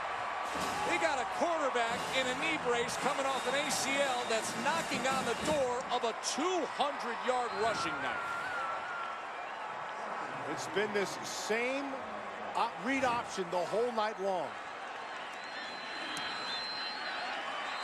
Texas doesn't have an answer for it. BYU is just rolling through the middle of this Longhorns defense. Taysom Hill. straight through the defense again. 24 unanswered points against Matt Brown's team for the Blues.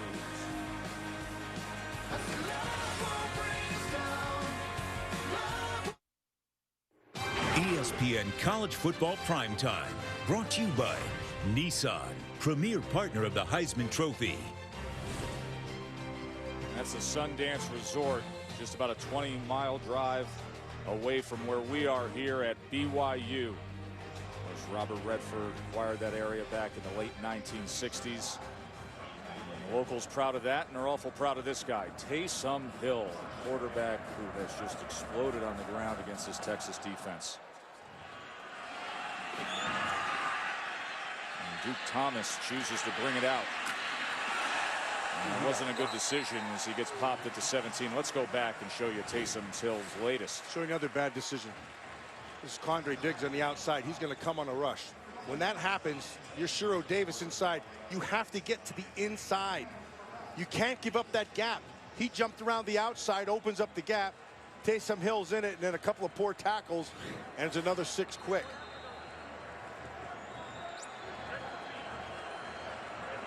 $13 rushes for 192. Incredible. David Ash gets it to the near side as he finds Jackson Shipley. Just be patient. Be patient. Drive the field. Usually what happens is defenses will make a mistake. They'll try to jump things. They test. All they're doing is testing how disciplined you are. So you, on the other side offensively, have to be as disciplined. 2nd and 2. Jonathan Gray, and Gray got some open space out there for a first down to the 36-yard line, tackled by Pove.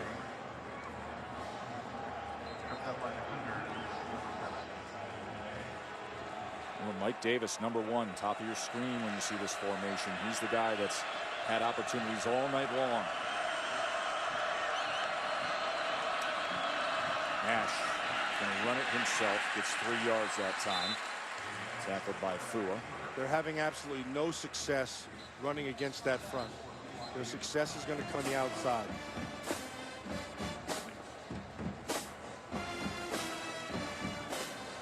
Brown's team with 71 yards rushing. 2nd and 7 now.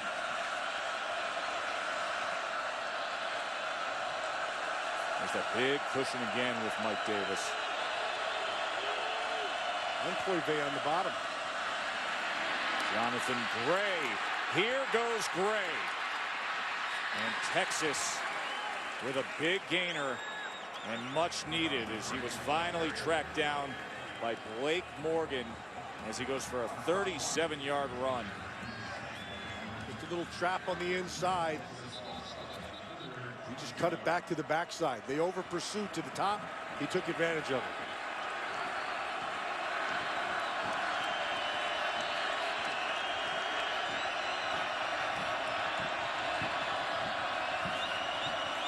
Ash on first down.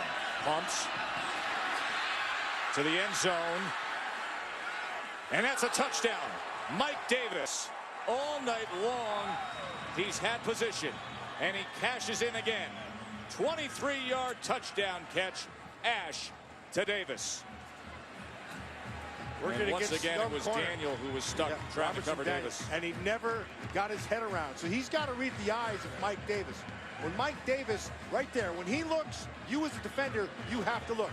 He did a nice job of trying to drive through the ball with that arm, but Davis had already scored. I'll wait to see if he had controlled that ball for the entire play for it to be a catch, and you could see him wrestling and holding on as he took it out of the side of the end zone. So Texas, much needed, getting on the board here, trailing by 13 now. Yasiel Puig is in action as the Dodgers take on the Reds. It is Sunday Night Baseball, 8 o'clock Eastern on ESPN. And Texas came in here winners of 11 straight non-conference road games, but they lost to Jay Johnson early, one of their dynamic playmakers on offense, and then their defense has given up Tons of rushing yards to BYU. And now they look to fight their way back here in the second half. It's Mike Davis had his second touchdown reception of the night. Here is Adam Hine. Adam Hine with a nice return. And here goes Hine to the plus side. Flag is down back near the 40-yard line.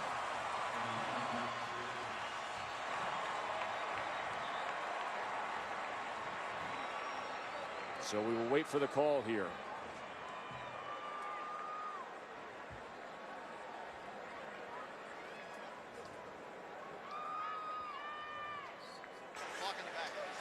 Illegal block in the back on the receiving team.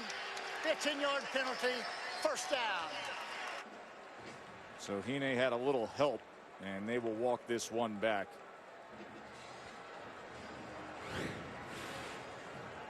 Watch number 6 right there. That's Eric Thornton. And that's the right call. And negates a 66-yard return there.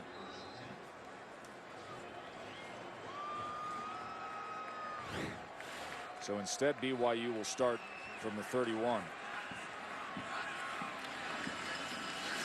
And they're going to test the middle of that Texas defense again with Williams for a gain of 4. Here's Wendy Nix.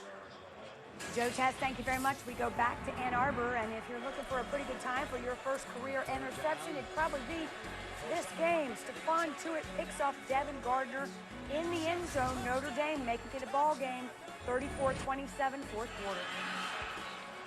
Big Stephon Tuitt, as BYU only gets a couple of yards there.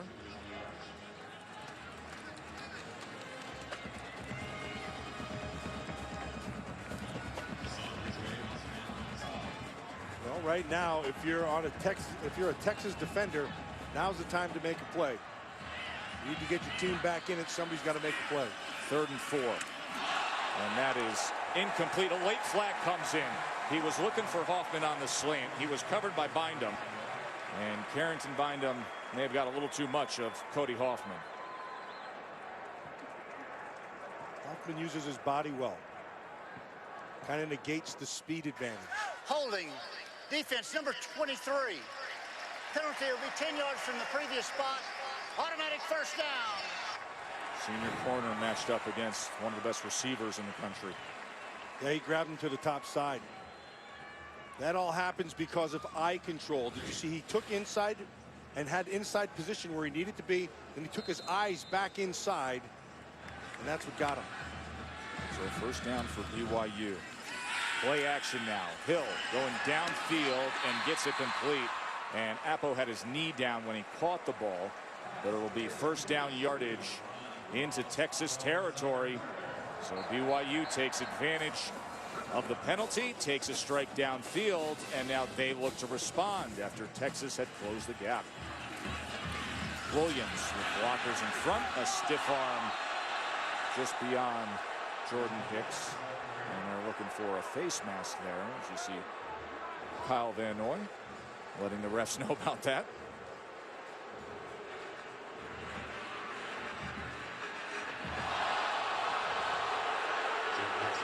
There's a bad snap here, but the officials were coming in with a flag as there was motion. Fortuitous flag right there. There is. False start.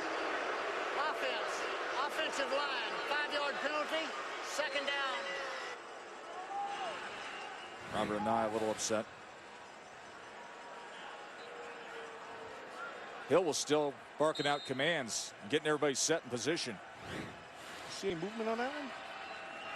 He gave the general offensive line call. So here's Hill, and once again Hill has nothing but green grass in front of him, and then casually ducks out at the 20-yard line. Taysom Hill has over 200 yards rushing tonight. A 23-yard run.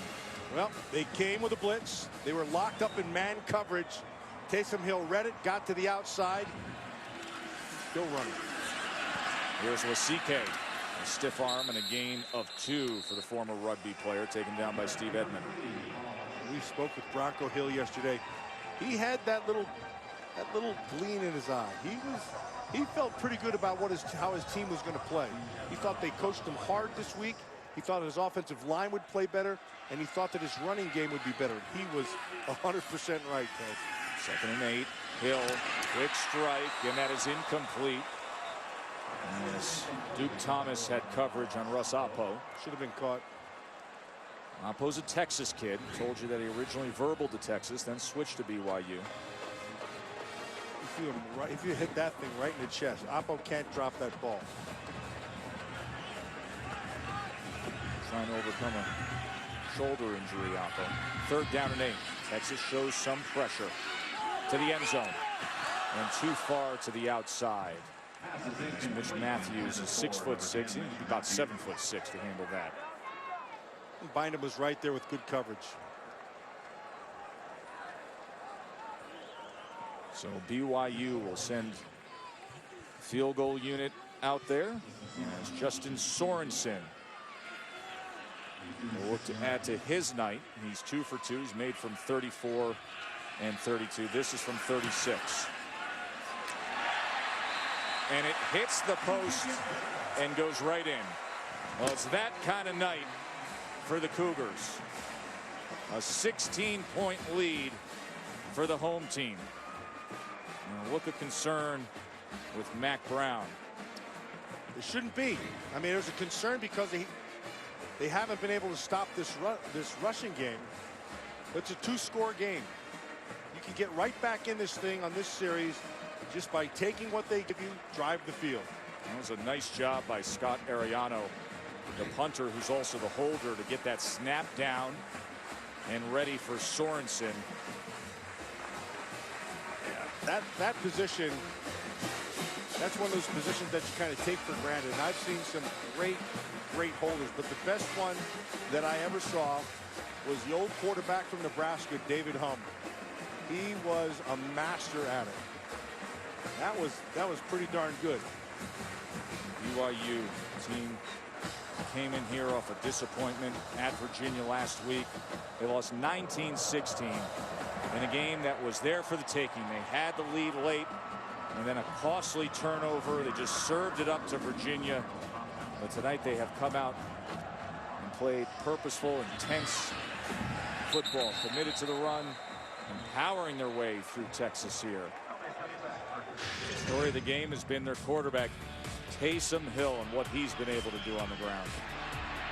Well, he started in the first quarter with this run, and then he finished up the half with more runs like this. Into the 3rd quarter, yet again he scores, and then just when you start thinking all he's going to do is beat you with his feet, he can beat you with his arm. He threw some really nice throws these last 2 series. 215 rushing yards, just astounding. 3 rushing touchdowns.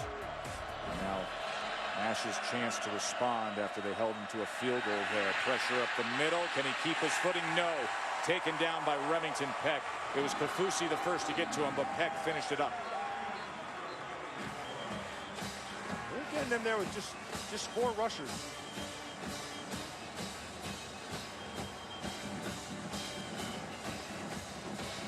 They're such a tough, physical team. They put forth an effort that Major Applewhite, the offensive coordinator at Texas, says it's unmatched, the effort you see out of the BYU defense.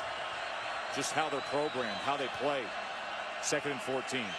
Ash, blockers in front as David Ash looks through his options, goes to the right, keeps on his feet, nearly lost the ball, but he secures it to move the chains out at the 39-yard line. It was Blake Morgan who tackled him. A 17-yard run by David Ash. Nice job with the quarterback draw. Watch how they try to attack that ball. You know, that almost came out. That's a nice hit.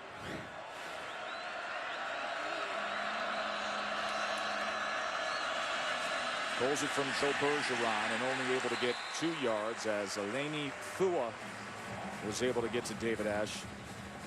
Fua's been all over the place tonight. Yeah, he's played a real nice game here tonight. He's been pretty good in rushing the passer and also in the run game. He's showed well. 2nd and 9.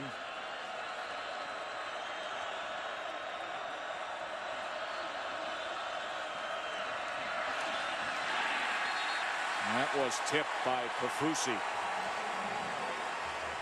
He swatted at that ball coming out of Ash's hands. Number 90, Kafusi, you can see him down, and he has a great sense of when that ball's coming out, and it sets up a big 3rd and 9. 6'7" defensive lineman who played forward on the basketball team. 3rd down and 9. Texas has struggled in 3rd and long, just 1 for 6 tonight. Ash, plenty of time. And that was incomplete. There's another guy. As Shipley couldn't secure it. And Daniel Sorensen had coverage. Yeah, Sorensen has played a heck of a football game, Ben. He's played outstanding in the run game and in the pass game. He's been all over the field. This is as good as it gets. That's some really good safety plays seen here out of him tonight. Coming over and helping time and time again. Now 4:07 left on the clock here in the 3rd as Farah comes on to punt away again.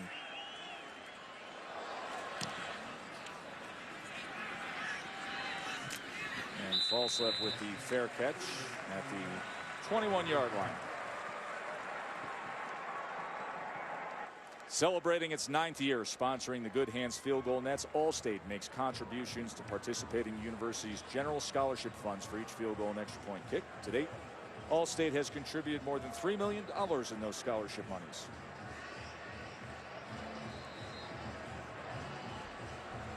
What's the answer between those two? Ash and Applewhite. Oh my goodness. Well, they don't have an answer on this side at all, do they? No.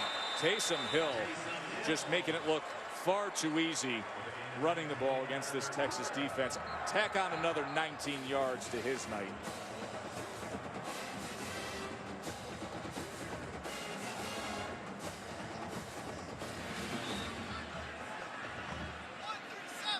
Now they load up that backfield. Pod formation. Keep it on the ground with Williams. Texas defense non-existent in the middle. I don't care if it's Williams, Lasike, Hill, whoever carries the ball for BYU is just gaining yards after yards, 34 more. And I'll tell you why. Robert and I said this offensive line needed to show up. The test, guess what? They did. They shuffled the deck. 4 new guys switching positions in there. They have come to play. Beautiful job selling it by Hill and then completing it to Skylar Ridley. This is before the Jamal Williams run. Look at the defensive line of Texas just trying to get set in the confusion. As you see Reed and Ridgeway pushing and shoving where to be. And now back to Williams. Did you see Williams at the end of that run test? How subtle that nice little cut was. He picked up another 5 yards off the end of it. This is a school record already. 479 rushing yards. A BYU record. And we still have over 2.5 minutes to play in the 3rd. Williams just inside the 10. We'll bring up 3rd down there. Be 3rd and about 4. Manny Diaz just can't solve the riddle. Defensive coordinator for Texas and that high altitude to get deeper and deeper into this 3rd quarter. What effect does that have? Lasike, he was stacked up and then spun free, and he may be just short, maybe about a half a yard short depending on the mark here as Jordan Hicks was able to meet Lasike. It is 4th down.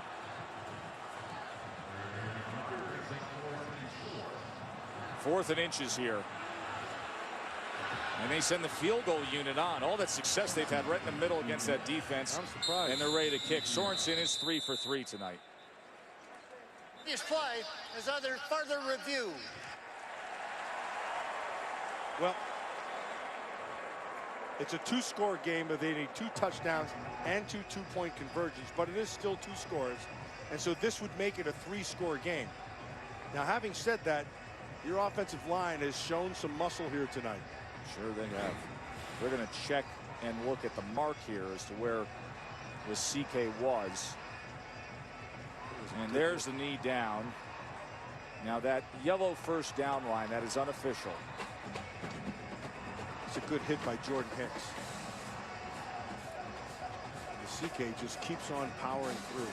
I think he's short. He's short, definitely short of the 10-yard line, but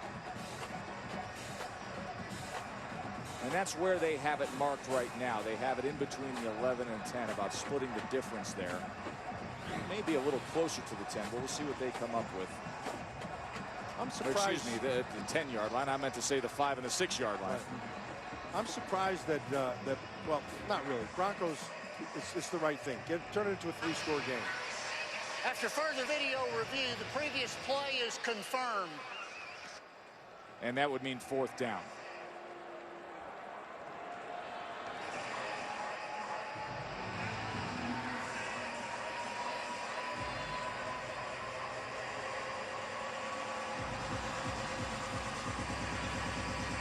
So a 16-point margin as it stands now, and Bronco Mendenhall looking to push it past 2 possessions.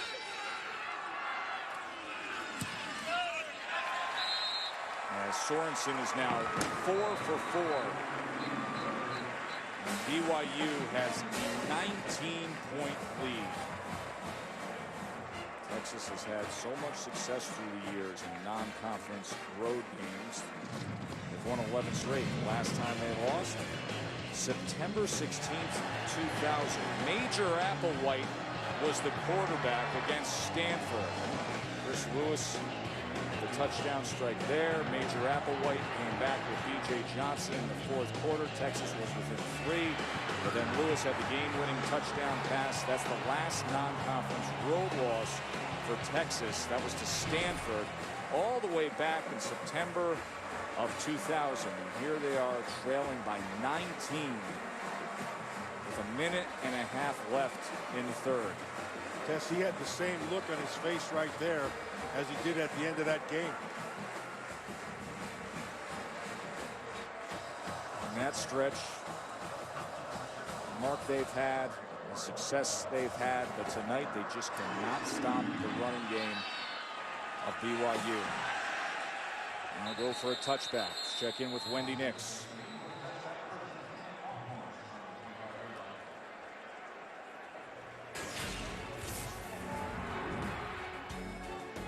We go back to Ann Arbor. Joe Tess, Michigan, back on the board.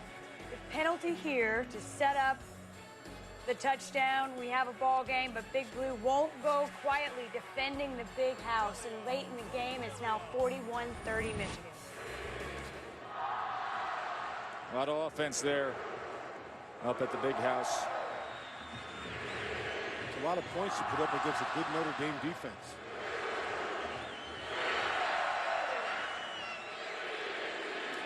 How will Texas respond here?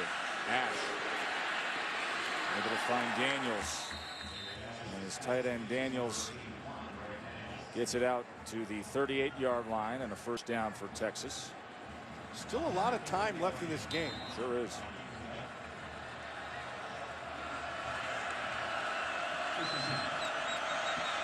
Play action now. Ball comes loose. And they're going to say that that is an incomplete pass as his arm is going forward. But guess who was there? Kyle Van Noy. There's a shock, huh? It's been Van Noy all night long. Anytime that they try any deeper patterns, look at that. In and out, he goes right around him like he's standing still. Holding. Defense. Number 4. 10-yard penalty from the previous play. Automatic 1st down. This is a late penalty that came in, and they get Robertson Daniel, the cornerback, for holding, so it will be a Texas 1st down. May have been a double move. It's a long developing play. And he struggled earlier, remember. Yeah, he did. He's the boundary corner.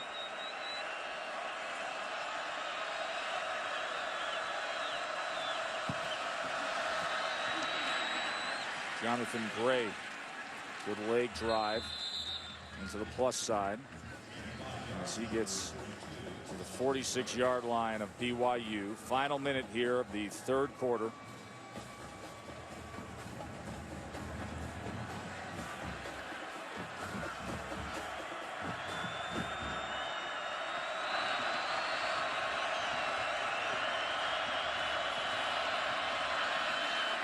Ash tried to break free, and then Fool was able to get to him. Manamaliuna was the first to find Ash, and then the rest came charging in. Third down and 2. Boy, do they want this one here in Provo. They got the big boys in town. They got a 19-point lead, and they're looking for another defensive stop.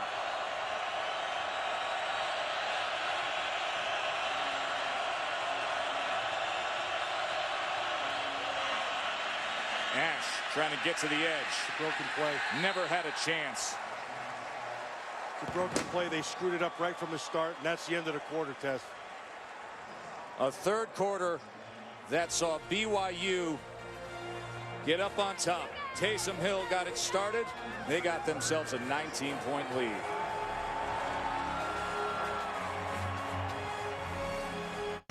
Yeah, that's my kind of night. Yeah, that's my kind of night. That's my kind of night. Yeah, that's my kind of night.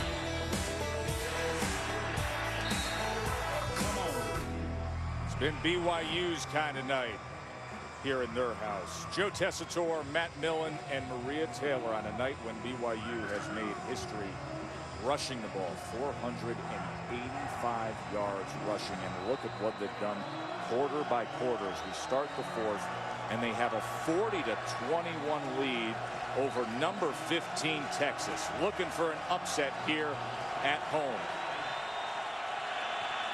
And this is Overstreet playing quarterback now here on 4th and 1. And Overstreet is swarmed.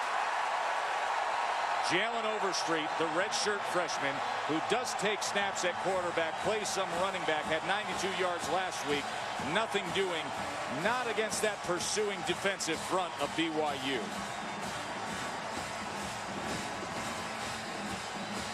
Look how they hold the outside, and that's just extremely well done. Unga 41 from the inside out, but right there's the key to the whole play.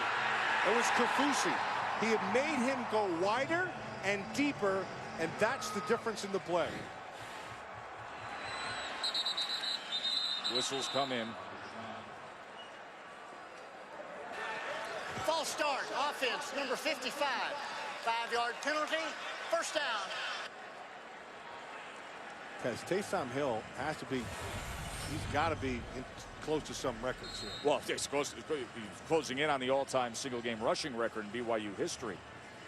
And the most rush yards that a Texas team has ever given up on the ground. 1997 against Rice, they gave up 452. 485 to start the fourth quarter. This is it. In 3 quarters, BU crushed that record. Texas, the most rush yards allowed in a game. That has already happened. BYU did it in 3 quarters here tonight. 488 rushing yards now as they face a 2nd and 12. And they will keep that loaded backfield with Taysom Hill, pod formation. And this time, Elisa struggles at the line of scrimmage to find any room as Malcolm Brown made the tackle. So it'll be a 3rd and long, and Texas desperate for a stop.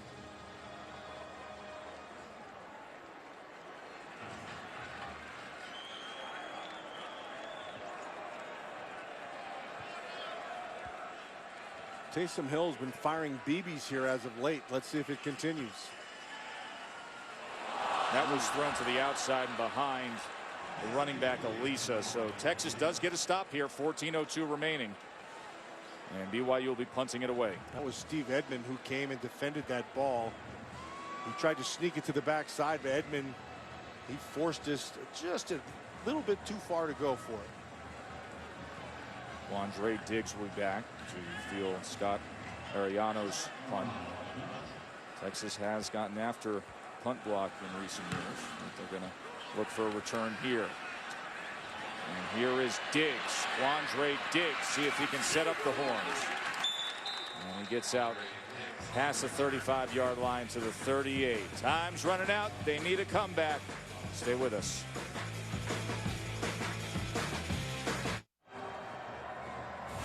Steady rain here in Provo for those of us joining us after Michigan's victory against Notre Dame. Big story here, an upset brewing with BYU running all over Texas. Taysom Hill, the quarterback for BYU, 234 rushing yards, 4th most in the game in BYU history.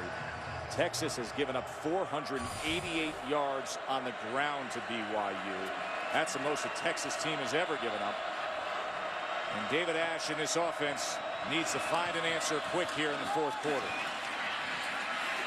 Malcolm Brown spinning his way to the 42-yard line for a gain of 4. And Joe, what Taysom Hill has been to this BYU offense, Kyle Van Noy has been to this BYU defense. He's had a phenomenal game in every phase of it. All-America linebacker number 3 coming in here against Ash. Ash gets it to Davis, and Mike Davis leans ahead and reaches out. Looks like he's got first down yardage. Kyle Van Noy, guy who could have gone pro a year ago, comes back for this his senior year. 7 tackles, 4 hurries, a sack, and just makes such an impact each and every time out there.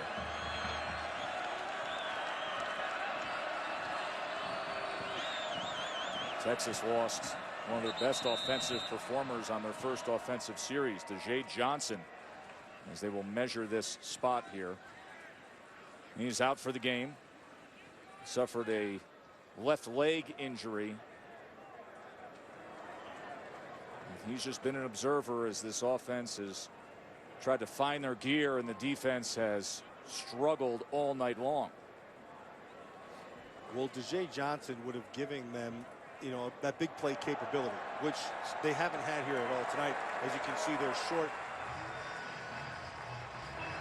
Just a couple of chain links there as Davis tried to reach out. Go back and show you what happened to Jay Johnson, who great playmaker for Texas and a weapon that you could tell right from the start they were going to try to feature tonight, but he is out of action.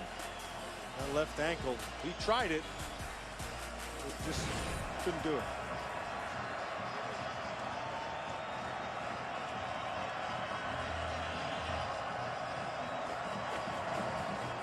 Third and about 6 inches, Tess. The defense has been roaring all night long. Rain coming down harder and harder. Ash, quarterback sneak. They got it. You know, Bronco Mendenhall was holding out hope that he didn't. His defense has been all over the place tonight, getting to the ball. So talented up front. There's some defense that lost Ziggy Ansah to the NFL draft last year. But they return experienced players, so well coached. Also 2 projected starting cornerbacks before fall camp even began. That front 7, they've made up for it. See if Ash tests them deep here, just trying to extend the play now. Over the middle and open is Brown. And a first down for Texas to the 36-yard line, Malcolm Brown. Just rushing 3, they still forced him to get out of the pocket, but because he kept his eyes down the field, he found Brown behind the backer's drop.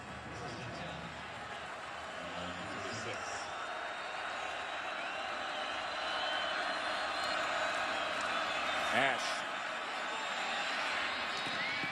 As he gets it right into the pocket of Jackson Shipley. Well, what they've done now is they've gone to 4 wides. They spread the defense a little bit more. And they're moving Ash out of the pocket a little bit, and that's helped him. You don't have to be greedy. You don't have to get it all in one play. Be patient down the field.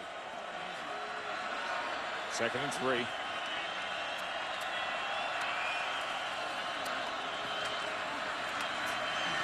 Ash going to look for Davis here. Oh, and that rainbow didn't have the pot of gold at the end of it as Davis was looking back over his shoulder, trying to basket catch that in the back of the end zone.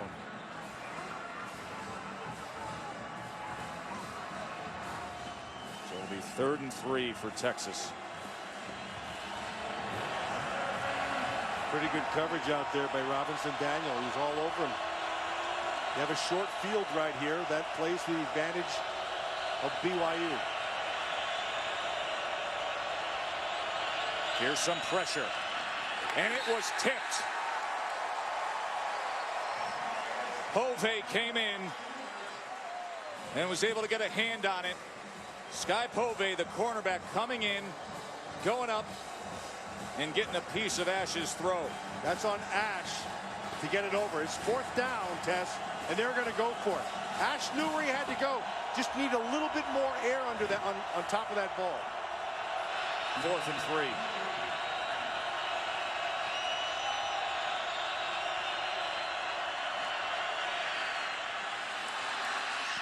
Incomplete. Greg Bills with the coverage that time, as Texas fans just can't believe what's going on here in Provo. Disappointment for those in burnt orange, as this BYU defense has come up big on a 4th down play in the 4th quarter.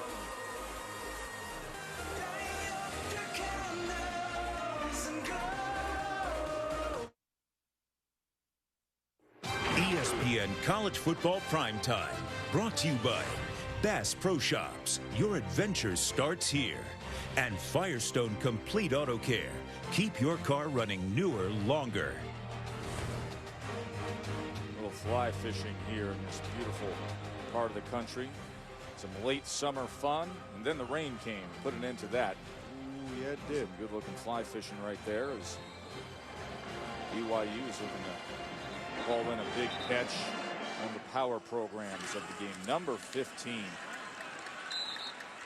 is down by 19 points here, as BYU has run all night long with success against Texas.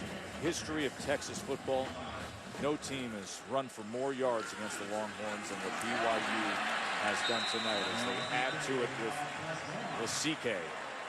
Test right now, they're at that 499 yards of rushing. Keys to the game is put forth by the coaches, what they wanted to improve for. All those categories, I think they over-delivered when it came to rushing yards. And Taysom Hill, fast enough to get to the edge, and then once he squares up and goes straight ahead, he'll hit that next gear. The quarterback for BYU, he started going right down the middle of this Texas defense, and he never really stopped, as BYU has gone over 500 yards rushing.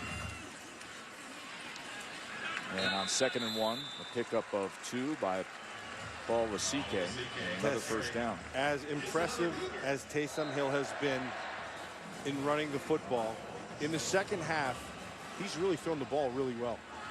He's right on the money.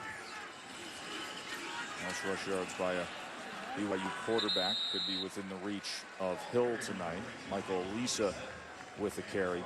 You know, in boxing, we've got a phrase: you walk down an opponent.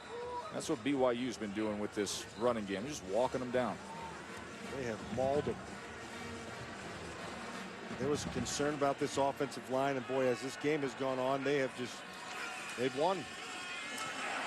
And look at Hill. Put forth the option perfectly, and Hill gets it down to the 29-yard line, as Taysom Hill just continues. 16-yard run for Hill, 260 yards rushing. Now Elisa to the 25-yard line. It doesn't matter right now who you're handing the ball to. We're just mauling. I'm going to put Hill at 259 there officially, as Robert Anai, boy, ball is down on the ground. It got kicked forward. Texas may have this here. And they do. So a fumble recovery by Texas here with 9:37 remaining, as BYU was just coasting along. And Malcolm Brown came up with the recovery.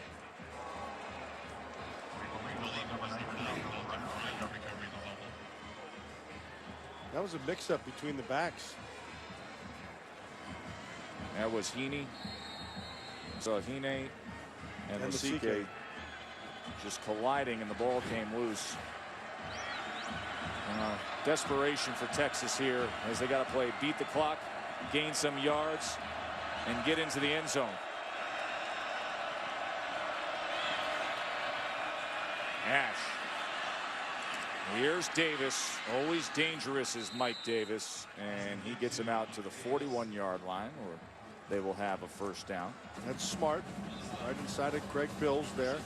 Just take what they give you. They're going to give you the underneath stuff, so take it. Well, it's been there with Davis all night long, but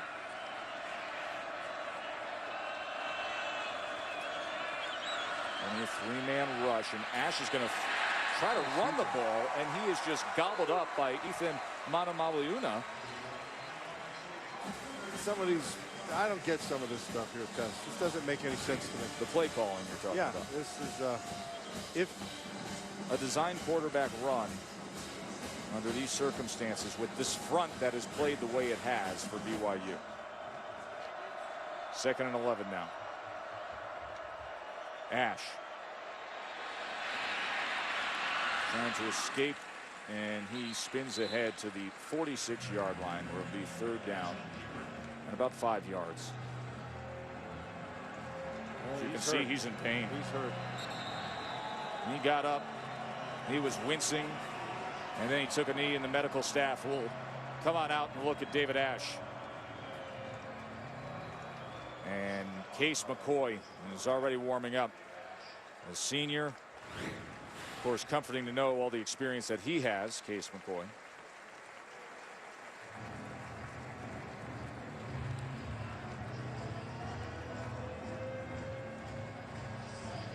So big Kafusi coming in at the end of that play.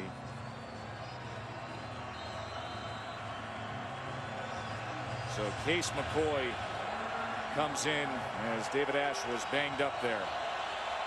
Tess, this underneath game is Case McCoy's game.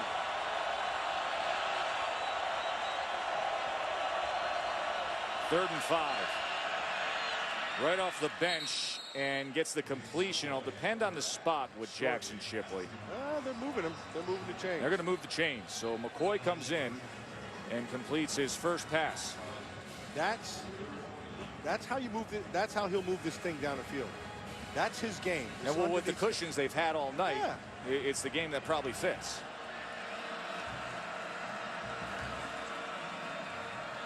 This time he swings it out, but Shipley had to stretch out for that.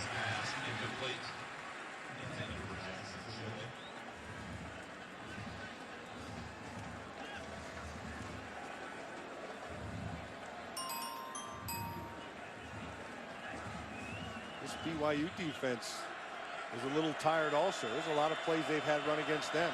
Let's see if Van Noy can come up with something. He's on the top, right up here.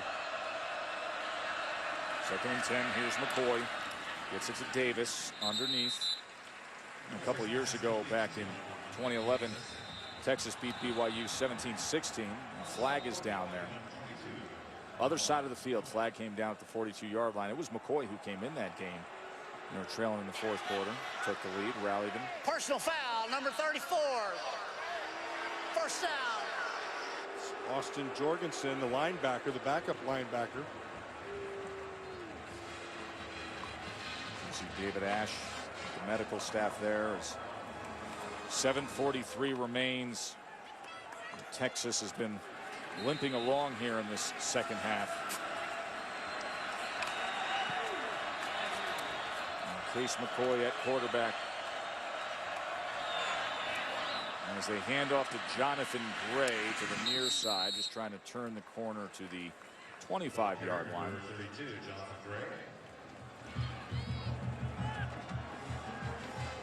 7.5 minutes, 3 scores down. They have to get a score here, obviously, preferably 6.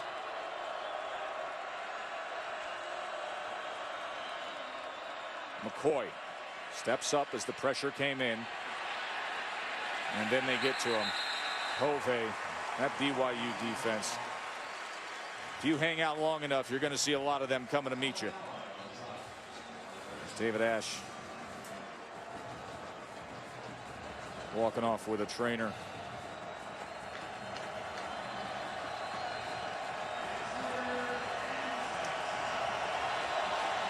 3rd down and 6 now. This is 4 downs for Texas, so.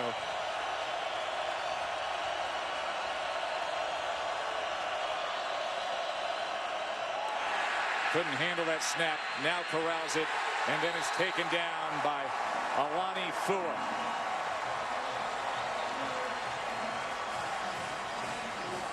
Fua's played a good game all night long. They've got constant pressure. This is like Fua, you can see him down the bottom of your screen. He's just going to run right around him. As soon as that fumble happens and the ball gets deeper, it messes it up for your offensive tackle. Hawkins was expecting him to be in a certain spot, and once he's past that spot, you don't have a chance. 4th and 17. 4 sacks for BYU tonight. Timeout called by Bronco Mendenhall and BYU. They're looking to close the door on number 15. Finish off this upset. 4th and 17 when we return. BYU up big. Texas facing a 4th and 17. Case McCoy in for an injured David Ash. Need to get to the 19-yard line. They only bring 3. 3 may be enough as McCoy is trying to extend the play. And never had a chance. Flag down. Flag does come down, though. So we'll check that.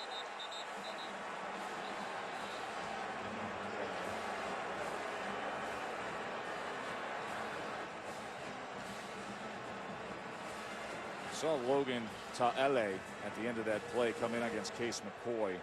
Also saw the ball that was, as they're saying, hey, that was over the receiver's head by a wide margin. We'll see what the officials come up with. Pass interference, defense, number 7. Results of the play, automatic first down. So Texas able to get a first down thanks to the penalty.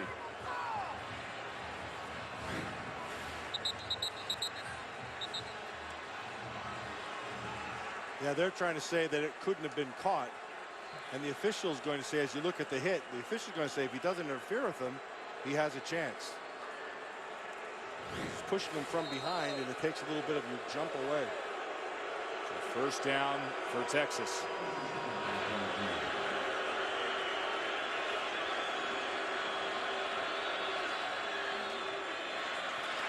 McCoy looking for Davis. Davis gave him everything he could, but couldn't get the balls. He tried to run through it and stretch out those hands. Colt McCoy makes up for a lack of real arm strength. Case, rather. Colt's his brother. Case makes up for the lack of arm strength with anticipation. So he threw that ball and put enough air under it, gave Davis a chance to get under it just a little bit too far.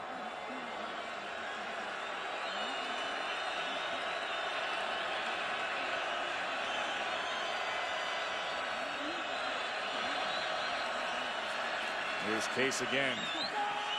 And looking for Davis again, and just beyond the reach of his left hand as he was covered by Robertson Daniel. That's on McCoy because Davis had him open, and he had him beat to the inside, and he needed to lead him. Throw it to the inside a little more, and this is 6. Yeah, he had that step on Daniel with ease. He puts it right on that number 1 to the inside. That's a quick 6 for Texas. Over 5.5 minutes to play. 3rd and 10 here. Delayed blitz off the edge. They set up the screen right into it, and Brown can go nowhere. That was Daniel coming up and securing Brown. But Waniunga is the guy who really made the play. He had that coverage. He got out there first and slowed the thing down, and then they're able to come over and clean it up. Here comes Zunga. That's really well done. So here's another 4th down. Last time they got the pass interference. 4th and 10 now.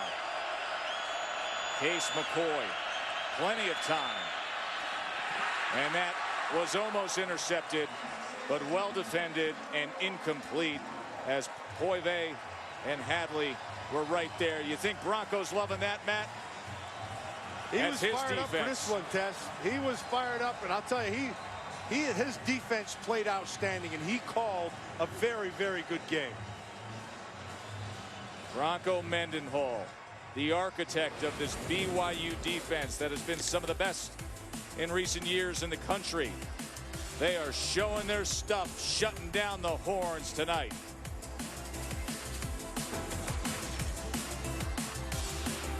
Forward to that.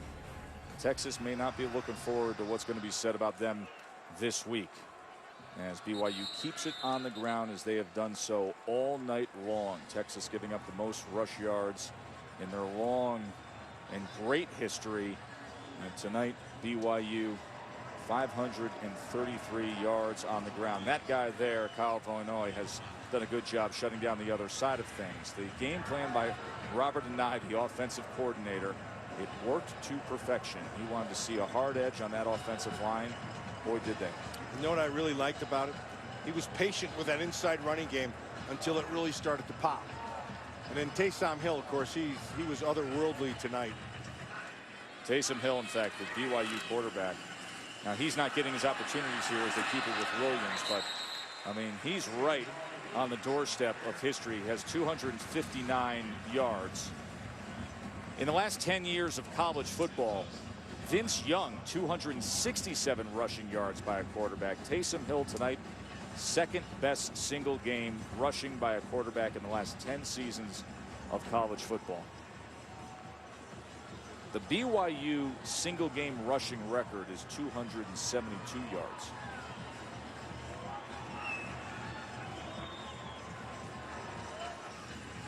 Of course, David Ash was knocked out of this game. Maria Taylor reporting that they're evaluating him for a head injury as he was brought to the locker room by the trainers. And there's the inside of that line. Ball came loose at the end, but the whistles look to come in. And that's going to be a first down.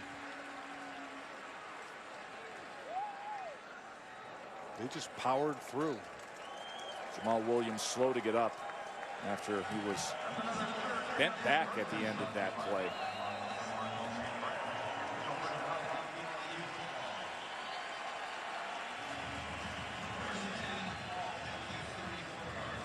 You can see him reaching for the small of his back. I mean, his back went in a way that the spine is not designed to do. So he got piled up, his lower body was pinned down, and somebody just pulled on his shoulder straight back. Michael Elisa. Let's go back one play. Watch the end of the play here when Jamal Williams is in the pile, and watch how he's bent back. As you see, number 21. Look at that. Bottom of the pile there. Oh, that hurts from here. He has a career high 182 rushing yards tonight. Yeah, I mean, getting lost in the headline at Taysom Hill. And his night is how good Jamal Williams and the rest of the running backs were. Well, the CK had a great night tonight. Michael Elisa contributed to it. It was big all the way around. And it continues to be with Michael Elisa. There are going to be some questions asked about this Texas program. There's no denying it. It's a program that is scrutinized week in and week out. There are a lot of expectations for this team and that head coach with all the experience, the veteran leadership, the speed and athleticism. A team that was trying to get back to a BCS Bowl in 2019, that played for it all, but then in recent years, as many feel, just not living up to expectations. This is play number 99, Tess, for BYU. Play number 99 in a fourth quarter where they have not been up-tempo at all. No, not at all. They've been using the clock. Earlier tonight, we talked about the impact players. Well, the two guys on the left, David Ash, Dajae Johnson, they're out of the game. And the Dajae Johnson on the first series, David Ash here in the fourth quarter. The two guys on the right played off the charts. Mana Maliuna provided the strength and power on the inside, and Van Noy, well, he was all over the field tonight. As Ariano will punt away to Quandre Diggs. Final minute here in Provost. Bad snap, fielded though, and kicked away. Doesn't get easier for Texas. As next week on Longhorn Network, Ole Miss comes to town. 8 o'clock Eastern on Longhorn Network. And Ole Miss is the team rising in the SEC, the team with some of the best young talent in college football. They displayed it with a thrilling road win to open up the college football season at Vanderbilt. They got Bo Wallace, a talented quarterback. They got Robert Nkemdiche, great defensive end. And now Texas is going to have to deal with them after coming off a game in which BYU just mauled them up front. As Davis tries to spin free here, Case McCoy finishing up the game as David Ash was taken off to be evaluated for what Maria Taylor was told was potentially a head injury. Jay Johnson was out for the game early on. Going to be some injury concerns with Texas this week as this is launched downfield and connecting there with Jackson Shipley, who makes a move, maintains his footing, and Jackson Shipley trying to stay alive here as the clock runs down to 1 second. Remember what we talked about with Bronco Mendenhall earlier, a BYU team, and never started the season 0-2 under Bronco. And they had a tough task in front of them with number 15 Texas. Boy, did they enjoy this night. Well earned, Matt. Well earned. And they should. I thought Bronco Mendenhall had called a great defensive game. Taysom Hill, well, he's the man of the night.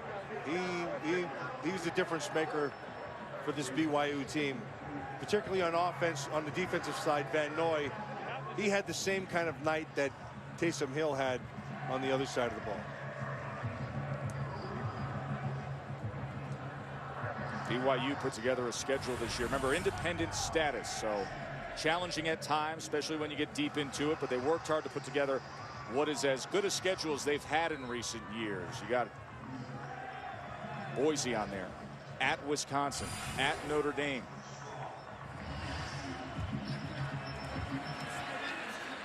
Final play of the game as McCoy will launch it for Davis, corner of the end zone, and that is batted away. Taysom Hill, 259 yards rushing, 3 touchdowns.